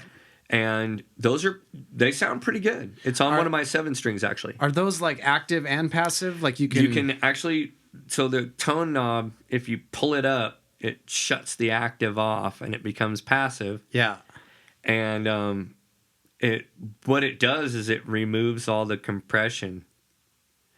Gives you more of a vintage, natural kind of thing. Yeah. So I leave it pushed in. And then you can squish it down. Yeah, I leave it squished down. Yeah. For what I do. Sure. But a lot of my guitars, are single pickup, you know, because that's all I do. Yeah, there's a YouTube channel called 5 Watt World, and they do history of whatever, like history of the Telecaster, history of the Les Paul, history of the Tube Screamer. Nice. And I mean, I don't know if they have like a real extensive catalog of all different gear, but the Tele video is really cool and the Gibson one too, the Les Paul, and he just like digs up all the old history and kind of. But yeah, man, the Tele, it's like the first solid body electric guitar. And it's just a slab of wood with some pickups, and yeah, when you pick up a Tele, it's like, I don't know, man. It's like it takes you back. It's crazy, and there's a whole different. It's like you said, you'll just pull like a whole song out of it that you didn't know you had, you know? Yeah, and then yet you'll find yourself being able to play the stuff you normally play, but you put a different flavor into it. Yep. You know, because it gives you a little different characters to it, so you end up approaching it different. Whether it's the same lead you've been playing over and over, you find a different approach on it because of the different guitar. You know, I'm the same way with amps too, though. I got a ton of amps. You know, I've got old vintage amplifiers, and I've got modern amplifiers, and I've got digital amplifiers, you know, like we were talking about with my bias amplifiers. And the thing is if I put a curtain up, nobody can tell the difference between my bias amplifier versus one of my monster tube amps, right? They can't. Now, if you tell them that, oh yeah, I recorded that with an amp sim, oh yeah, I could tell. No, you couldn't. No, you couldn't tell. You cannot tell nowadays. It's come so far, and my other thing is so many people misconceive what digital amps have done. I mean, one of the most biggest selling albums of all time is Def Leppard's Hysteria album, right? Right. Every single guitar track on that album was recorded with a Tom Schultz Rockman. The guy from Boston, right? Yeah. A little itty bitty box about this big. No amplifiers were used in the making of that album. Not a single amplifier. Not a single cabinet was ever mic'd in making that album. And it's one of the number 1 selling hard rock albums ever. Yeah. And nobody ever bitched about the guitar tone going, oh, that sounds so fake, until somebody put out the video saying exactly how it was done. And they were like, oh, yeah, we knew it. You know, those you can tell. You couldn't tell. And you didn't care, even if you could tell. It's like Dime and his solid state amplifier. That tone doesn't work for everybody. His guitar tone with what he did with it was phenomenal for him. I own one of those Randall amplifiers, those RG100s. I own one. I have one. It ain't for me. Nope. I have one, and it's too fizzy for me, and it doesn't work for me. Yep. But Dime made it work for him. Sure. And he slayed the planet. That was his voice. Yeah, he slayed the planet with a solid state amplifier for his entire career. he deviled in tube amps for a little while with crank amplifiers, but his recorded amps were always solid state. Yeah. Like the gear, a good sound is a good sound. Good sound is a good sound. It shouldn't matter where it came from or how you got it. But if you're out there kicking ass, you know, like you go see big bands now, you don't get to see their rig anyway, right? No. It's all hidden behind the stage, like you said, you know, in an ISO box or whatever. It's all hidden behind stage. So you don't get to see their rig anyway. So you don't know. I mean, hell, I go see Trivium, and they're playing through Kemper. Yep. You know, the only person making real noise on stage is when they're singing and the drummer. Yep. Other than that, it's a silent stage. I think they've recently gone back to, like, they're playing EVH now. Yeah? I don't know if they're using it live. I think they are. Wow, that's cool. They're using like 100-watt stealth, the 51, 53 or whatever. I love that head. I have one. I have one. I love it. But I know what you mean, though. A lot of times it's just, a lot of people are using like quad cortex and Axe Effects. Axe Effects a big one. Axe Effects a big one. Metallica, nobody wants to hear that, but Metallica live, they're running through Axe Effects, you know, but it works for them. And there's a good video with Sinister Gates. And he's like, man, he's like, I have a pretty particular ear. And he's like, I'm pretty, very critical over my sound and all this. And he's like, I can't tell the fucking difference. And that's just the way that he says it is like, it's awesome. It's like an Axe Effects video. Yeah, and it's just one of those things, man, where I mean, you know, I use Bias, and I love them. Their customer support has been phenomenal. Anytime I've had any questions, they've jumped on it within a day or two. They've helped fix some bugs that were in their system, and they've been really great. And I've been growing with them over the years. And a lot of times when we go out and play live shows, I don't take my big tube amps with me. I use my tube amps sometimes when we're playing home. Like if we're at the Rabbit Hole or something, I'll bring a tube amp. Just to have fun. To mix it up. Mm-hmm. Or if we're at rehearsal or whatever, I'll do it just to mix it up. And then also because I've got them, so why not use them, right? Yeah, why not? And then, but there's other days, man, where I just sit there and grin knowing that I've got a 5.5 pound amplifier that does everything and more than anybody would ever need. And it's just awesome. It's reliable, and it just works, and it's just, that's it. I get compliments when I do guitar solos for guest appearances, right? For other projects and stuff. I use my Bias settings that I use on all my Burning Sunday albums. So the past 3 Burning Sunday releases have been with Bias. So there's no amplifiers harmed in the making of our albums, right? Mm-hmm. But we've cloned the amplifiers I own or the amplifiers Randy owns or whatever, you know. Yep. So we have them on tap. Capture them and then use them they call in the box. In the box. And the beauty part of that is I can retube my amplifier, dial it in perfect, get that fucking phenomenal sound, grab it, and then I don't have to worry about whether it's raining that day, whether I'm now playing at sea level versus here where I'm 4,700 feet above sea level, right? Mm-hmm. So the pressure's different. Sure. And the atmospheric environment changes the character of a tube amplifier. I swear, and recording is finicky. Like if you're recording one day and you leave everything exactly the same and you come back the next day, it's just slightly different. It's slightly different because either the temperature changed on you or now it's raining outside and tubes act different for the environment they're in, which is also one of the cool things about them if you're one of those super tone geeks who loves chasing your tone back down, right? Mm-hmm.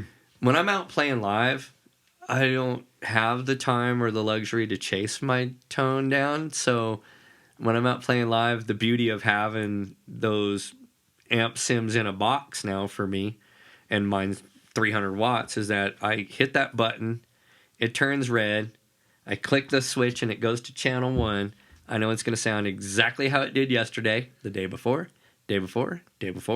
I'm not chasing it around. It's the recall factor. It's right there every time. And it does, like we were talking about earlier, I don't have to worry about the reliability of it, so I can focus on putting on the show for the crowd. and performing and doing my damn job. I don't have to sit there and go, oh man, god damn, it sounds too bitey today. Oh, the mids are kicking too hard, or oh, why is it so woofy today, or are my tubes failing? What, I'm not worried about that shit anymore. Man. And so to me, that's a huge luxury. Allows you to just be up front and center. Yeah. And speaking of which, we should get into that. Like at some point, you didn't do like main frontman vocals for a good long time, and then all of a sudden, like 3, 4, 5 years ago or something. I think it's been about going on 5 years now. Yeah. You took over the frontman spot. So like playing and singing and all that. How's that been? At first, it was terrifying. I love attention. I'm not wrong with that. I'm the original. Look what I can do. But to me, when we put Burning Sunday together, I envisioned Burning Sunday together always having a singer, a frontman singer, leading the charge, being that frontman guy. Mm-hmm. And I just wanted to be the dude on lead guitar, running around the stage, acting a fool, putting on my own show, having a good time, playing the music, focusing on it, and everything. And behind the scenes, doing the workload of writing songs, helping produce and publish and all that stuff, right? Mm-hmm. And focusing on all that. But in the main light, whether it be in radio interviews or, because back when we started Burning Sunday, radio interviews was the thing, not cool television interviews. Oh yeah. And so when we would do stuff like that, I expected our front guy to be that guy, right? And and John Wayne was such a huge part of that. And did such a great job for so many years. And one day, it just got to a point where it turned out it was better that we separated from the situation. Mm-hmm. And John's doing his own stuff now. He's got a brand new band out right now, and they're doing a great job, man. Demolicious is this new band right now. Demolicious. And they're doing a great job, man. He's got a great new singer. John's actually playing guitar. Sick. Back to playing guitar, and they're doing phenomenal, man. Yeah. And so we've been moving forward. My original idea was we were going to find another singer, and Nick and Larry had a different sentence involved. And since we're allowed to cuss on here, I can tell you exactly what they said. And they said, you need to step up and do your fucking job. And so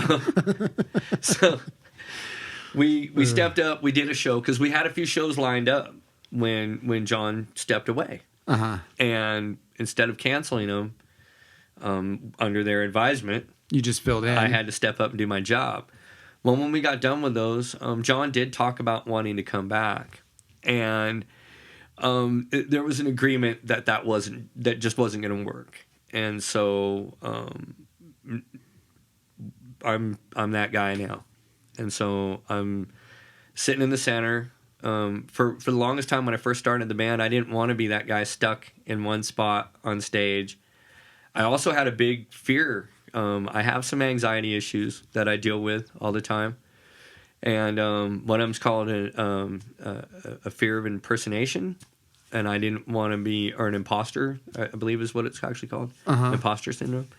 And I didn't want people comparing me to other musicians that were out there, even though I should have took it as a huge compliment, not as a fear, right? Sure. I was afraid of being, and I'm never on this level, but I had a fear in my brain that somebody was going to try and compare me to like a Zakk Wylde or something like that, where I'm just the band leader. It's my band. That's the way it is. I'm the guy in the middle. The rest of the guys are just there. Uh-huh. Well, I don't feel that way. You actually, he was actually in our band for about 5 minutes. Yeah, five whole minutes. And and as you saw when you were in there, I really rely on everybody in the band stepping up and doing their job. Yeah. Nick is one of the best bass players out there. He really truly is. He's one of the most rock solid bass players, and I can say that with true heart because we both play with, again, one of the other most best bass players in metal. You know, we play with Mike Gonzalez, you know.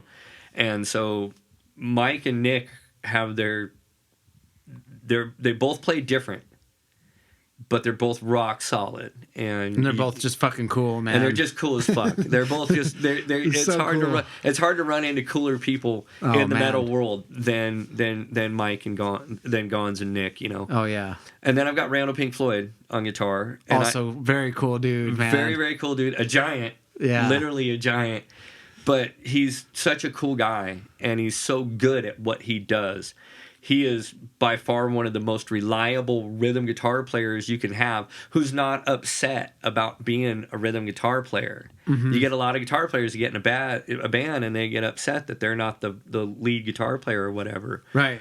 But I try and do really hard to make sure that light, when we're on stage, shines on everybody. My drummer, the guitar players, you know, everybody. Because if it's not for them, then what am I doing just standing there? You know what I mean? And so they help it to where I can do what I do, and doing what I do lets them do what they do. And so it's a real full-on teamwork. We don't have a jealousy issue with our lineup. We don't have any of those problems, and it's been working really well. We've gotten a lot of really good reviews since then. Not that we had, you know, not great reviews when John was in the band as well, but we've been doing really good. We're getting some radio play finally in our own hometown, which is really weird. Excellent. We're getting radio play, you know. We covered or redid an April Wine song. Yeah. Sign the Gypsy Queen, and got complimented by April Wine. Excellent. How awesome is that? That's right? fucking cool. And so that made me feel really good. Wow. You know, that's really cool. That's huge. And you know, we're doing a lot. We're doing a lot, and we're having a blast. Our most recent album that just came out. This is a pat on the shoulder. Our most recent album that just came out, called New Blood from Old Wounds. That's right. We all the physical copies sold out. Awesome. So, and digital's not going bad, but obviously you don't make as much on digital. But sure. But the physical copies have all sold out, and we took all the money that we made this last year from concert performances, T-shirts, CDs, every merch, everything we did, and we gave it to Larry and Amber to help with their stuff that they're going through. How cool, man. So, you know, that was really awesome to be able to do that. So, and yeah, looking, you know, it's pretty cool. That's cool, man. That's awesome to hear. Obviously doing live vocals is one thing too, but how's it in the studio? Like, I mean, you're writing lyrics, you're doing harmonies. You're really having to push yourself as a vocalist. I'm having to push myself as a vocalist. The cool part is in the studio, we stack our harmonies to where I do harmonize with myself in the studio, but I also have Randall Pink Floyd, who has an insanely incredible voice. And he's in there working his magic. And then you got Nick, who's got his tonality that puts in there as well. Now, this last album that just came out, New Blood from Old Wounds, I had a co-producer for the first time ever. Yeah. We actually had a real co-producer. And it was Uncle Monkey from the Monkey Farm. And he's a good sonic engineer type guy. Like, he knows his shit. Yes, he does. And he knows how to push me without pissing me off. Mm-hmm. So what he does to get that album sounding the way it did, the music we all recorded, all the music was recorded down in our studio. So all the drums, all the guitars, all the bass lines were all recorded in my studio. All the gang style vocals and everything were also recorded down in my studio. Mm-hmm. So then the main vocals and the background vocals, though, were recorded up at the Monkey Farm. And what Mikey would do to me is he'd put me in there and he would have me sing the song all the way through twice, like live. Then he'd have me go through and he'd have me do the choruses like 10 times. But what he would do is he'd have me sing them like 3 times all the way through the chorus. And then he'd have me go through and one line them, right? And he'd have me do that like 10 times for each one. And then the main vocals, the same thing. So by the time I would get done with each song, which there's 14 of them on that album, I was singing them anywhere from 10 to 15 times per song when I wasn't screwing up. Yeah. Because screw ups was like, Delete. do it again. Do it again. Yeah, do it again. And then, you know, for an album, you know, and he did pull the best from there. But the reason he made me sing it live all the way through twice was so that it wasn't cheating taking those best parts, because he already proved that I can sing the song all the way through. Yeah. So it wasn't like I made an 8-arm drummer, you know, with an with programming drums, you know, which happens. Yeah. I hear it all the time in the metal. I'm like, there's no fucking way. There's no drummer on the planet that can play that. So instead of cheating through it, he just helped pull the best out of me. And everything you hear on that album is me, for the lead vocals, and he really pulled it out of me. Our next album that we're doing, that we're writing for now, Mikey is going to be my co-producer again. Cool. And so, but he doesn't step in. It's weird. He's not in there when we're recording the music part of it. He really steps in when it's time to get my vocals in there. And he just knows how to push me the right way, you know. There's nothing like having your little brother in there going, nah, do it again. Do it again. Yep. You know, and there's times where, in my brain, I'm like, dude, I just want to stab you. Yeah, I thought I got it, but then he's like, nah, man, you can do better. You can do better. Mm-hmm. So let's do it again. Right here at this part, push for it, man. Really hit it. Think you're in front of the crowd, man. Hit that line. That's going to be a big one live, man. Hit that song. Hit that note right there. Mm-hmm. And so, you know, he drove me really hard. And then we had some other stuff on there where I surprised both, where me singing surprised both of us, where I'd get done with this, like the end of a song where I'm holding out this note that ended up going forever. And it was on Silent Gypsy Queen, actually, right before the final guitar solo. And I'm holding out this note forever. And we got done with it, and I'm like, all right, you want me to do it again? He goes, you think you can do it longer than that? And I was like, I'll try. And I never got it longer than that, and we ended up using the original one. Yeah. But it was just that stuff, you know, him making me feel comfortable and pushing it. And then we had Nick did his vocals up there, and so did Randy, you know, and just pushed us really hard, you know. And you can hear it in this album. You can definitely hear the it's gotten better. Yeah, dude. Yeah, it has gotten better. I noticed that. I was listening to some of it, and it's like, yeah, it's definitely, it's evolving in a good way, you know. And it's weird because, like, I've been doing these things for the past few years where I get invited to do guitar solos on compilation albums or whatever, and I would get some where they are right up my alley. They're metal, they're thrashy, and then I get some that are not, and I'm like, what the hell am I gonna do with this? And it pulls me out of my comfort zone though, and it helps me. Yeah. Well, this past 2 years, I've been asked to do guest vocals. Oh. And I'm like, are you sure? Because I think I'm a better guitar player than singer, man. I mean, you know, and there's a few songs where I've done for some other people that I didn't do any guitar at all. All I did was vocals. And some of them I wrote the lyrics for, some of them I didn't. And it's just, you know, to me, when I got to do that, and the first one was nothing like a Burning Sunday song at all. Yeah. I remember you were showing me that, a couple of them. Yeah, I felt like I should have had a blonde wig and some tiger spandex on or something. Yeah. And maybe some eyeliner. You know, but it was cool because it made me feel more confident.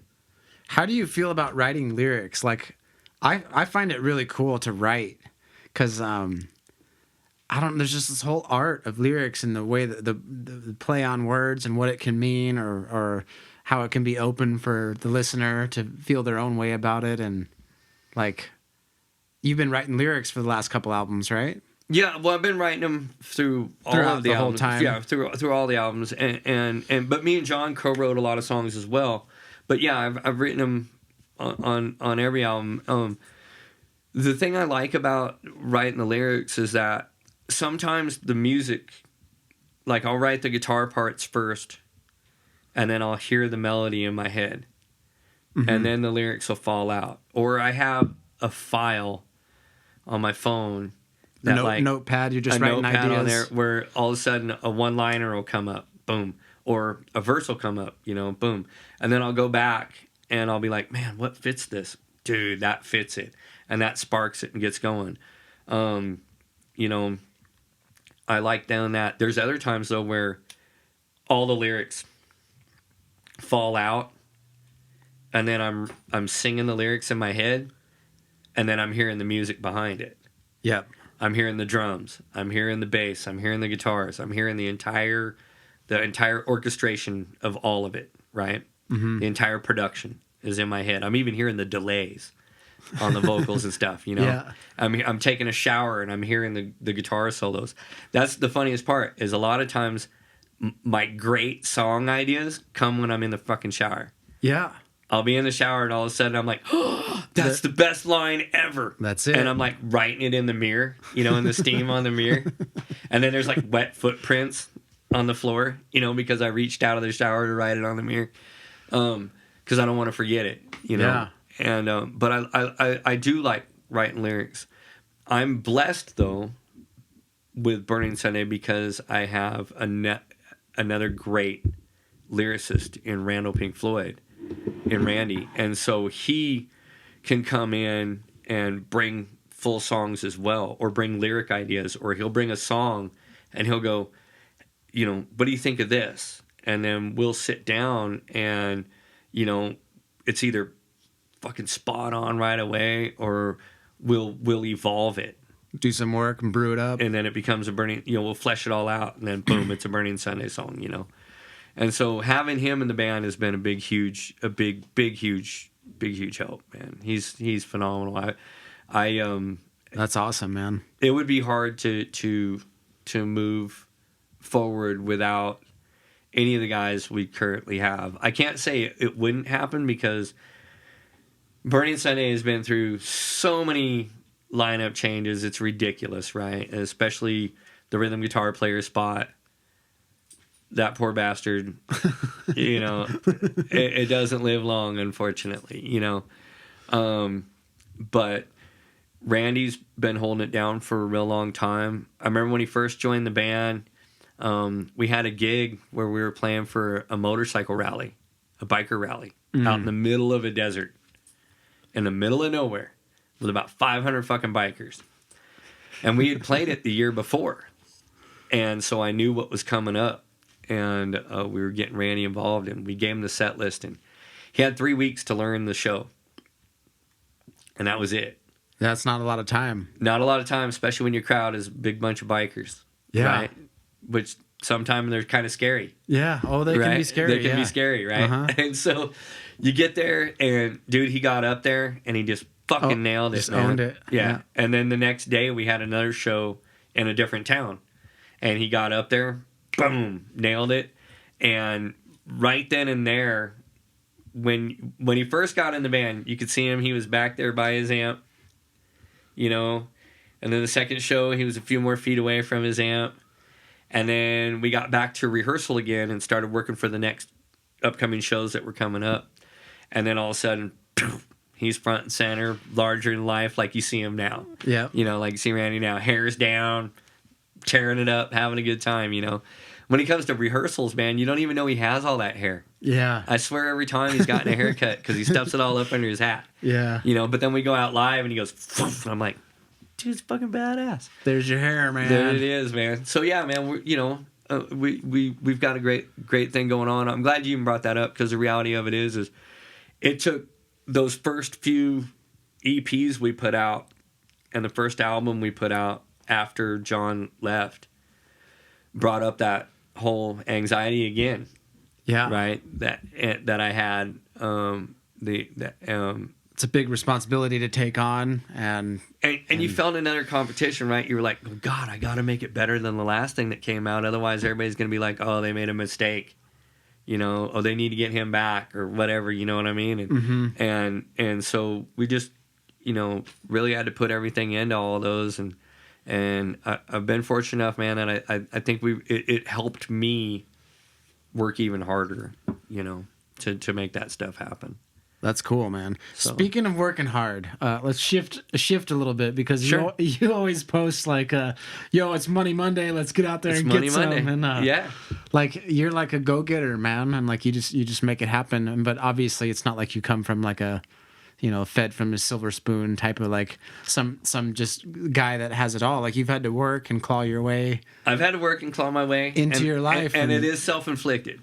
Yep. Because I was raised pretty wealthy, actually, but I left that behind at a really early age, and I've had to work hard, man, to get what I've got.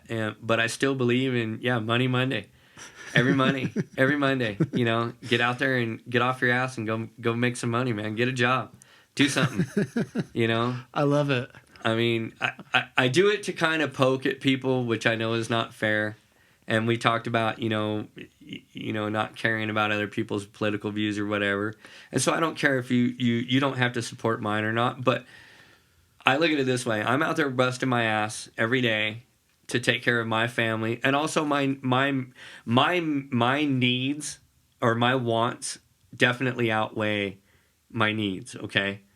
Because I want more guitars. I want more amplifiers. I want more motorcycles. I want more cars. I want that stuff. Yep. I don't need it. Burning Sunday merch and I love all that shit, dude. Guitar raffling and just cool shit. I love giving away guitars. You give a lot back. That's one of my favorite things to do is give away a brand new fucking guitar to somebody that you may inspire them to pick up a guitar, or they may win it and then realize that's not for them, but they've got one that they can give to their kid or let someone else start learning on or whatever, It's awesome. And so I love giving away guitars. I try and give away at least 2 of them a year. And you've given away at least a couple of them every year for several years. Yeah. I think now we're probably pretty close to 20 plus guitars that we've given away. That's fucking cool. Doing this stuff. And I'm going to keep doing that. This year, I think we're going to step it up this year. I don't want to give it all away. But I can tell you, the cool part about it is every guitar giveaway I've ever done, I buy a raffle ticket for it too. Yeah. Because I want to win it. I mean, I don't give away junk. I give away a guitar that I would gladly play myself. Mm-hmm. So, I want to keep that going along. So, that's huge to me. Yeah. It's monster. And being able to do that stuff, it makes me feel good because I'm in a position where I can do that, right? But I do get a lot of sponsors that help out, whether it be Crunch Cabinets or whether it be any of our local merchants around here. I get a lot of local merchants as well that kick in to make those things happen. I don't want anybody to be confused. It's only a few times have I just flat out of my pocket paid for the giveaway guitar. Mm-hmm. I do raise money. The advertisements you see for these events and stuff, I use that money to pay for from the sponsors to pay for the advertisement, pay for the guitar that I give away, and most of the time pay for the venue that we're at.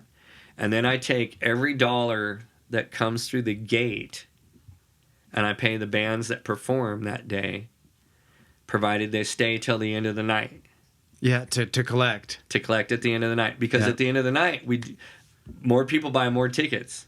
Yeah. Because I get my guys running around, right, with the raffle reel going, hey, man, $25 and you can have Bart's wingspan, which my wingspan is huge, right, worth the tickets for $25. Yeah. So you get a lot of tickets, right, a lot of chances. And so the other reason I make them stay, though, till the end of the night is that I want them to support the bands that are there that have also been supporting them all day. Yep. Right. And so that, to me, that's just the right thing to do. So at the end of the night, we take all the money that comes through the gate and we actually divide it amongst those bands that are there. Burning Sunday does not take a cut. And Burning Sunday is never going to take a cut from Spring Fling or Harvest Fest. We play that event because that's our event to give back to our community and to show just how much we appreciate everybody still coming out and watching what we do and being entertained in what we do, and for the bands that have put in their hard work to get there. We try and get bands that are up and coming as well, younger bands or bands that are new. We also do try and bring in established bands from all over. We get bands that come from, Colorado, Texas, Arizona. We get bands from all over the area, to come in, to give a good variety and to bring something to our town that we just don't get anymore. Excellent.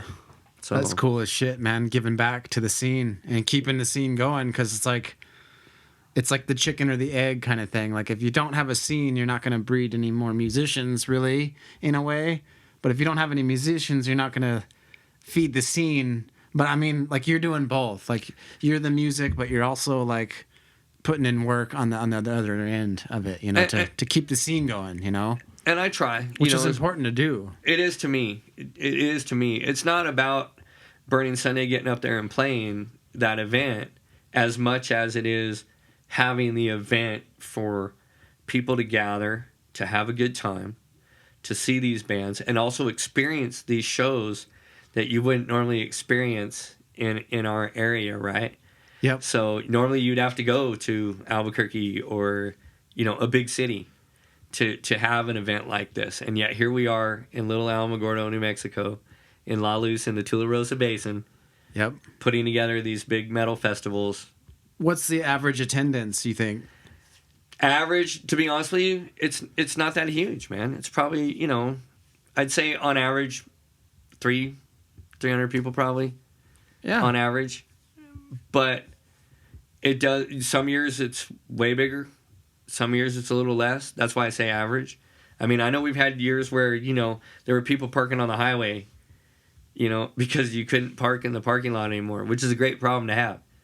When your place is so packed that people can't even get in. Hey, 300's 300 though too, and it's like the butterfly effect, it changes the brain chemistry for that group of people for that day and makes them feel better. They got to get out and do something, and they got to hear some live music and get inspired and like see some new shit, and it's just like so cool. Like, that shaped me a lot. Like the Diamond Inn, that little place, those were some of the first shows I got to see, and some of my best memories as far as live music and like being like, damn, like this is happening here. Mm-hmm. Like, because it seems so far out of reach sometimes. Like when you're a kid, it's just like it's only on TV or the internet or whatever. And then like when I saw it actually happening here, like with other young people or older people, like, I was just like, holy shit, like we have music here, it's like really happening. I didn't know about it, but it really turned on a light bulb for me, it made me want to play. One of my favorite things about doing like Harvest Fest and Spring Fling is that when we get bands like say Texas Voodoo Stomp, or we get Louis Outlaw and his guys from Spit Life coming over here, or we get Cybot and bands like that are coming from like Lubbock and whatnot, they want to come back, which is awesome because it makes you feel good. They're just like, dude, this environment is cool, we want to come back. You're gonna put us on the next bill, right, for next year. And so that to me is really awesome when you get those guys that are on that level. Like you got Texas Voodoo Stomp. They play all over in Texas and put on huge shows. And we've also had them at the Rabbit Hole. And for them to really enjoy playing a venue like the Horror Hall, which has grown huge. She's made the stage out there phenomenal. Deb and Jim have made that stage great. The concessions are awesome, and then all the other little things that go on while you're doing it. And now we bring 2 stages out there because it's gotten so big. We literally put 2 stages up there, and everybody has the same PA though, so no one's getting a B stage or an A stage, and identical lighting on both stages. It's awesome, man. We've designed it so that nobody's getting the shitty end of the deal. Everybody gets the same badass thing, so it doesn't matter which one you're on. Sick. And it's and it just makes things more efficient, right? So one band can, as soon as one stops, the other one can go, and the other one can set up while the other one's already playing. We have an average downtime now of about 5 minutes between bands, and that's it. That's quick turnover, man. That's a real quick turnaround. And our last one we did, and we're never going to try and top this, but our last one we did 14 bands in one day. Wow. in one day. That's a lot. That's a lot. And it was a blast, man. It was a blast. The crowd was awesome. The bands were incredible. We had a great time, man. But we're gonna scale it back for the next few events, and we're just gonna try and give each band a little longer set time and start it a little later in the day. Yeah, because you guys are working hard, man. Yeah, some of you guys. I was talking to Sean Ward one time, and he was like, "Man," he's like, he was thrashed, working from early in the morning till late at night, and then getting up early again, and yeah. So we get out to the venue about 7 a.m. and start setting up the stages, getting all the wiring done, getting everything set up, all the PA, all the lighting, all that crap done, and then people got to go get ice. People got to get this and that, water for the bands, all that shit, stuff so that nobody's dying. And then and then the ticket personnel come. Then you get your gate guards that come, and then the bands start showing up. And then all of a sudden you realize when you're walking off the stage at like 11 o'clock at night, the last band is walking off stage, which I know sounds early, but it's not when there's been 13 bands before you. And you were there at 7 a.m. And you were there at 7 a.m. and you hadn't gone home yet. And you walk off stage at 11, and then you go, awesome. Now we got to pack all this shit up, and we got to tear everything down and pack it all up before we can even go home tonight. Yep. And so by the time you get that all done, and you get to everybody gets to go home, and you're hitting the house now we're getting pretty efficient, so we're at the house by about 2 a.m., and then we'll go over to Sean's house, and then Sean has already started firing up the grill and getting stuff on the grill, and then we hang out, have some drinks, reminisce about everything that went right, what we could do better, and have some drinks and have some food, and then sleep really freaking hard the next day, dude. Oh, man. So, and we're going to keep doing it, though. Even if it gets to a point where Aggressor or Burning Sunday isn't playing it, I think we need to keep doing it so that people can keep experiencing that stuff. They need it.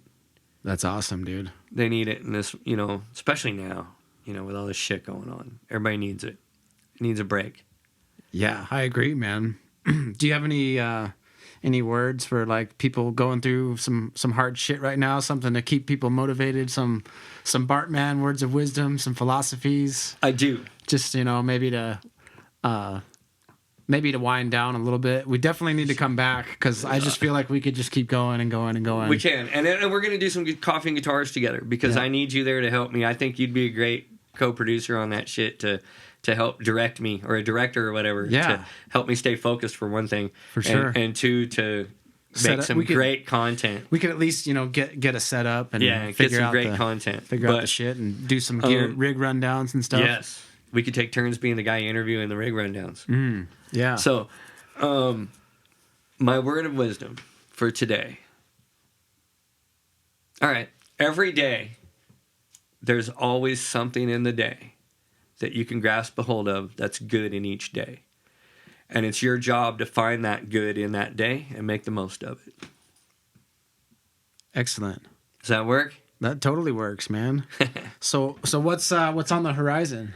Right now I'm working on a few guest appearances right now. Doing some stuff with a band out of California that asked me to do some vocals for him and some lead guitar work. Charles Lamb is the main guitar player. Phoenix is the one guest appearance doing her lead guitar work, which is, I showed you her a little bit ago. Oh, man. That's insane. That chick is awesome, dude. She's just so badass. And he's got his original bass player doing the bass lines. She's phenomenal. Her name is Joan. And then she's also doing all the drum programming. We're actually going to use a program drummer in there. I'm working on that one. I've been doing, I just got done recording vocals and lead guitar for Louis Outlaw. He's doing a solo project and having guest musicians get in. Sean Lampier is doing some guest vocals as well on a song. Yeah. And so I just got done doing my parts on that. And actually, Lewis wants us to go out and do like a show for that album where he gets all the people who were on the album to get up there and perform with him, and then do some songs as well as the ones that they recorded with him. Sick. So out in Lubbock, so that'll be fun.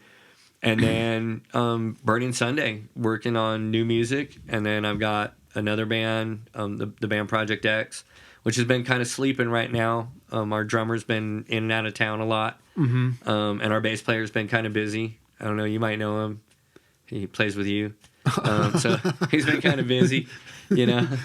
Good old Gons. He's been a little busy. But that's a fun band as well. And then this other band that we're working on right now with Tom Fisher on lead vocals, and that I was telling you about earlier. Sean Ward's on bass, and myself on the other guitar, and Scott Edwards on drums. And I got to compliment, you were talking about Sean Ward. I got to do this real quick. I know we're trying to wrap up. No, we don't have to. I got to tell you this we're real just quick. winding down, but there's no I got rush. to tell you this. So you talk about how awesome this guy is. And you always hear about this, right? So if you're a guitar tech, or if you're a guy who hangs around the band and you're a musician, it does pay to learn the songs of the band you're working with. So we had 2 shows that Nick was not able to attend. Mm-hmm. One of them was the Raven show. Wow. And so Sean Ward got to play it. stepped up and played bass with Burning Sunday for Raven. Sick. So I got to turn the guy into a rock star, and it was so awesome, dude, because he handled it like a champ, dude. Sick. Sean got up there and freaking kicked ass, dude. He did a great job. And then we had another show that came up, and Nick wasn't able to make that one either. And so Sean stepped up and played bass for us that night as well. And that was Weed Fest.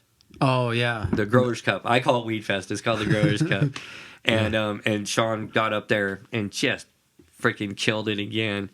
And so having people like that around you, Sean Ward's one of the best. He's definitely, he is my best friend, and that obviously leaves it a little, what they say, bias or whatever, opinion on it. The reality of it is that dude stand up, kills it. He's a great guitar player. He plays guitar in Project X. Yeah. But he got asked to play bass in this project with Tom Fisher. And when he stepped up and stepped into that spot, he did such a great job. And then when Nick found out he was going to be missing those couple of gigs, he said, we need to go talk to Sean. And so Nick actually went and talked to Sean, approached Sean, and so Sean was up there. Funniest thing is, though, is live when we were doing the Raven show, I actually had a string pop on me. And normally, I'm able to take my guitar in the middle of the song and take it off, and Sean knows something's wrong, and he can reach out and grab it and swap it for me. Well, when I went to do that, I realized Sean's bass over there playing bass, and my guitar rack's over there. And there's nobody bringing me a guitar, so I had to finish the song the way it was and then go, okay, hang on 1 second. And I ran off, grabbed a guitar, came back, and we kicked back into the song, Like, we literally paused the song in Desert Pain, right there where it says, where it talks about, bring you to hell, where it stops right there. And I was like, wait, hold on, Sean. Brought the guitar back.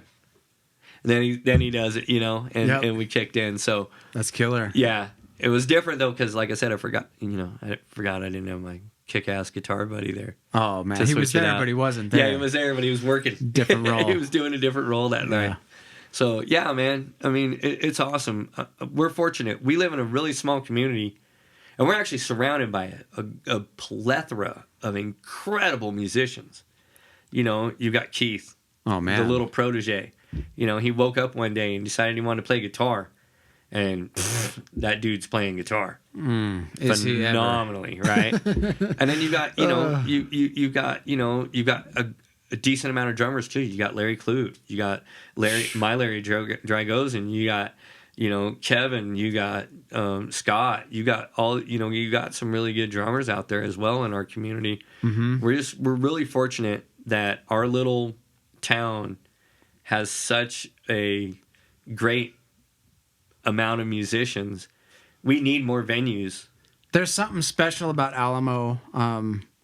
Just like there's a lot of heart here, and I've seen it across the board with the music and like with skateboarding and just people. Like it's like we're not the biggest or the flashiest thing, obviously, but there's a lot of like, I'm not gonna say underdog spirit, but it's like, you know, like people really care, and like the core of whatever scene it is, like, you know, they really care about it, you know, and it's like it shows in the music scene, you know. It does. Having these few, I mean, it's not a big pool, but the pool that does exist is like really, they really care, you know, and like keep it going. They do, and it just shows that our community could really use more venues for these bands to play.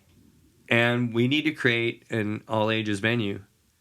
I agree. So that we can have people, whether they're my age or your age, or whether they're, you know, teenagers. Kids, yeah. And kids that can go to it. And that's one of the big benefits, right, of doing Harvest Fest and Spring Fling is it's an all-ages event.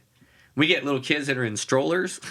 Yeah. Right? And we get moms and dads who are bringing their little kids up on stage that are, you know, like they're holding them up and they're being potty trained even, you know, but they're up on stage, you know, hanging out with us because, you know, Burning Sunday at the end of our night, we pull the crowd up there with us, you know. Yep. And so I like that. But, you know, seeing this group, you know, of all ages, to me, that's phenomenal. And we really need to find some way in this area to bring that to bring that to fruition. We need to get we need to get a venue again. You know, we used to have the Dome. Oh, I know. You know, and it didn't get used for a long time though because the music scene dwindled away. We weren't playing at home. Mm-hmm. You know, we were out touring, and so while we were gone, you know, the bars started closing down. The places people could go and do stuff like playing at the Dome and stuff like that. We were one of the last bands to ever get to play there, which was crazy. I think you guys are on the right track with this festivals thing though, because it's you know, annual, semi-annual, seasonal. Yeah, you can. It gives you plenty of time to plan. It gives you plenty of time to advertise, and then like everyone can come out, and then it's also not getting old with the same rotation of stuff. But it would be cool to definitely have like a staple couple of venues, man. You know, it would be really cool. nice, you know. And I would like to have one. Like I said, I would like to have one that's literally just open all the time venue in terms of, you know, weekly events or bi-weekly events or whatever, but it be all ages. It'd be nice to know, like, hey, this weekend we can go here. Like any weekend, you can be like, are you guys going to the?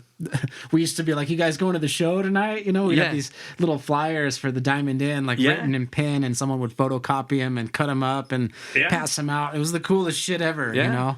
Yeah. I'm like, I wish like that kind of shit existed. You know, it's gonna be hard to do it again, but I'm thinking that with everything that just happened with this big, huge pandemic thing and everything else that just happened, this huge bummer of a deal that happened, and everybody being locked down for so long, maybe now is getting that time.